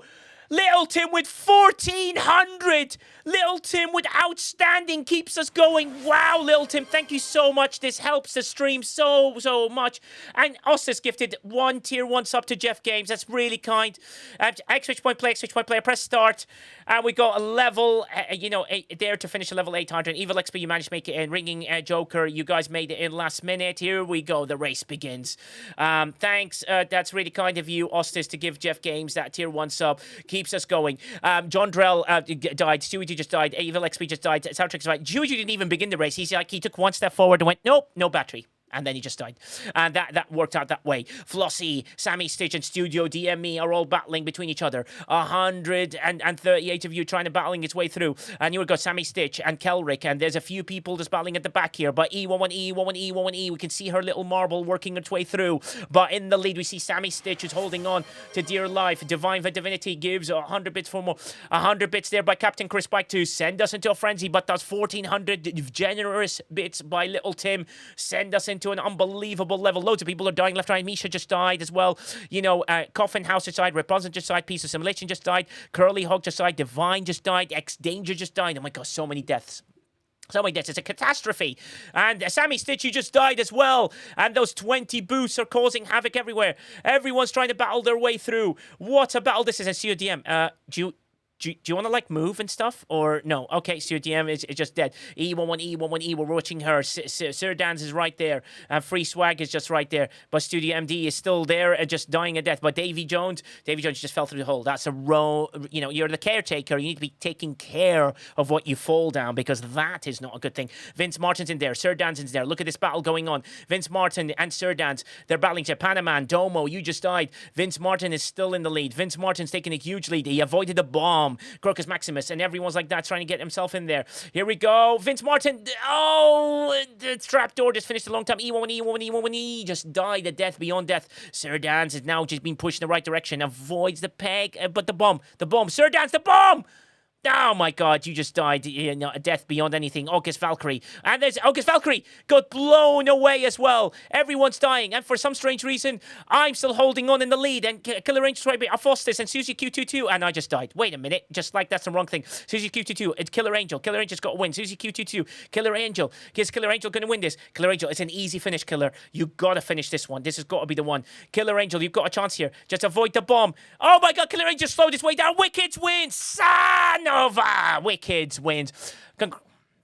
Congratulations, Wickeds. You are the winner of an STFCbriefings.com mug. You know how to do that. Exchange Point Discord. Find me on the right-hand side. Nigel, exec producer. Click on my name. DM me. Pick anything from the site. There'll be more out tomorrow as well. And choose what you like to win. Or go for the Show That merch on Discord. There's loads of things in there as well that you might like, which will be restocked soon. Studio, DM me. You're just dead. Well done, Wickeds. And while the hype train's still going, we will do a bit more down. Congratulations, Wicked. Killer Angel, you did finish second, which is the baby Barbie course me. Yeah, exactly. It's in there. Yeah, exactly. Here we go. X-Switch Point play. Let's go. Let's keep it going. Let's see if we can go and keep it going. Let's keep it there. So we've got 1 minute and 15 seconds left on the hype train with 11 subs to finish a level 8. Hype train, so keep it going. Exclamation point play. Don't miss out. I want to send a huge raid to a big surprise. So still sitting here. 1 minute left on the hype train with 11 subs to go. 11 subs. We're almost there. Let's go. Exclamation point play. Let's see if we can make it. And we're about to start. And I'm about to press start. I want to make sure there's enough time in the hype train. Mr. Tony, sir, you made it. I'm pressing start. Here we go. X-Switch point play. Don't miss out. Don't miss out. Don't miss out. Last few people to get in. Don't miss out. Gunner leak. Come on, you made it in. Gunner leak. Anyone else? X-Switch point play. And I think represent Roar. I've just missed out. I think Roar. You just missed out. I don't know if you're in. Here we go. And here we go. Wow, 50 bits by Little Tim to give himself a boot. RMG DOS has died. Haha, checkmate. RMG DOS. He's down. E11E just died. Captain Chris Pike with 100 bits to give a couple. Sir Dance got dingled. He went, dingled. And then Sir Dance got thrusted. He went, That was slightly louder thrust. Captain Chris White with yet another 100 bits to get us going. Roar just got restarted, which means you made it into the race, Roar, but you're now right at the beginning where everything begins. 5 seconds after the hype train with 10 subs to go, but that's okay. Thank you so much, everybody. Never required. Always appreciated. Thank you so much for getting us there on the hype train. That was absolutely beautiful. We finish on this race. Who's the final winner? Ram Scoop, you've taken the lead. Lovely car fizzing in there. Fuzzy Triple with 100 bits to get us going. Captain Chris White got dingled. Ormers got restarted. Susie Q222 and Panda Pirate just died. They both died together. They went, Panda, hold me while I die. And Panda was like, huh? Who's this? That's amazing. Ram Scoop is getting the lead. Tavi Mosa's right behind. Anton Acedos is right behind them as well. They avoided the bomb, which is very dangerous. Ram Scoop, but then Tavi Mosa got bombed, but he still stayed within there. Tavi Mosa, you're holding on with your life. Ram Scoop's gone round. Ram Scoop's car is blasting past everything. Ram Scoop looks like he's going to win this. Ram Scoop's definitely going to win this. What a battle this is. This is absolutely amazing. Ram Scoop just keeps us going. Ram Scoop to try and finish off. It's an easy finish. It's an easy finish, Ram Scoop. You just got to make it to the end and drop straight down. Ram Scoop slowly working his way through. Ram Scoop, I mean, you've got to win this. You can't possibly fail on this one. Ram Scoop, I'm going to say congratulations early. Unless something miraculous happens, Ram Scoop is the winner. Congratulations, Ram Scoop. Well done, well done, well done. I love you all. Thank you so much for your generosity. Keeps us going. Keeps everything going. We do have a target month for the stream, and with that target we will decide what we do with it, which would be amazing. So I appreciate you all for everything you do. It's absolutely amazing. What a stream, what a discussion, great feedback. It was a bit longer than we usually go, but it's important that I made sure everyone got heard, because I think it's important that people get to hear this feedback very, very clearly. So I appreciate you all. Let's all hold on, stay with me. Murder Most Foul. Thank you so much, Ram Scoop. You know what to do. DM me when you're ready and we'll see where that is, which I think is absolutely awesome. So stay with me. I want to do a big raid and cause a little bit of a havoc here, because I think it'll be fun to cause a bit of havoc. Let's cause some havoc and just say, I want you to write. Let me write the raid message, right? The raid message is, we are here to talk Star Trek. Nigel said, we are here to talk Star Trek. Let me put that as a message. Nigel said we are here to talk Star Trek. There you go. That's the message, and maybe even put a son of it at the end. Let me put that in. There you go, people. You can copy that message and do it as well.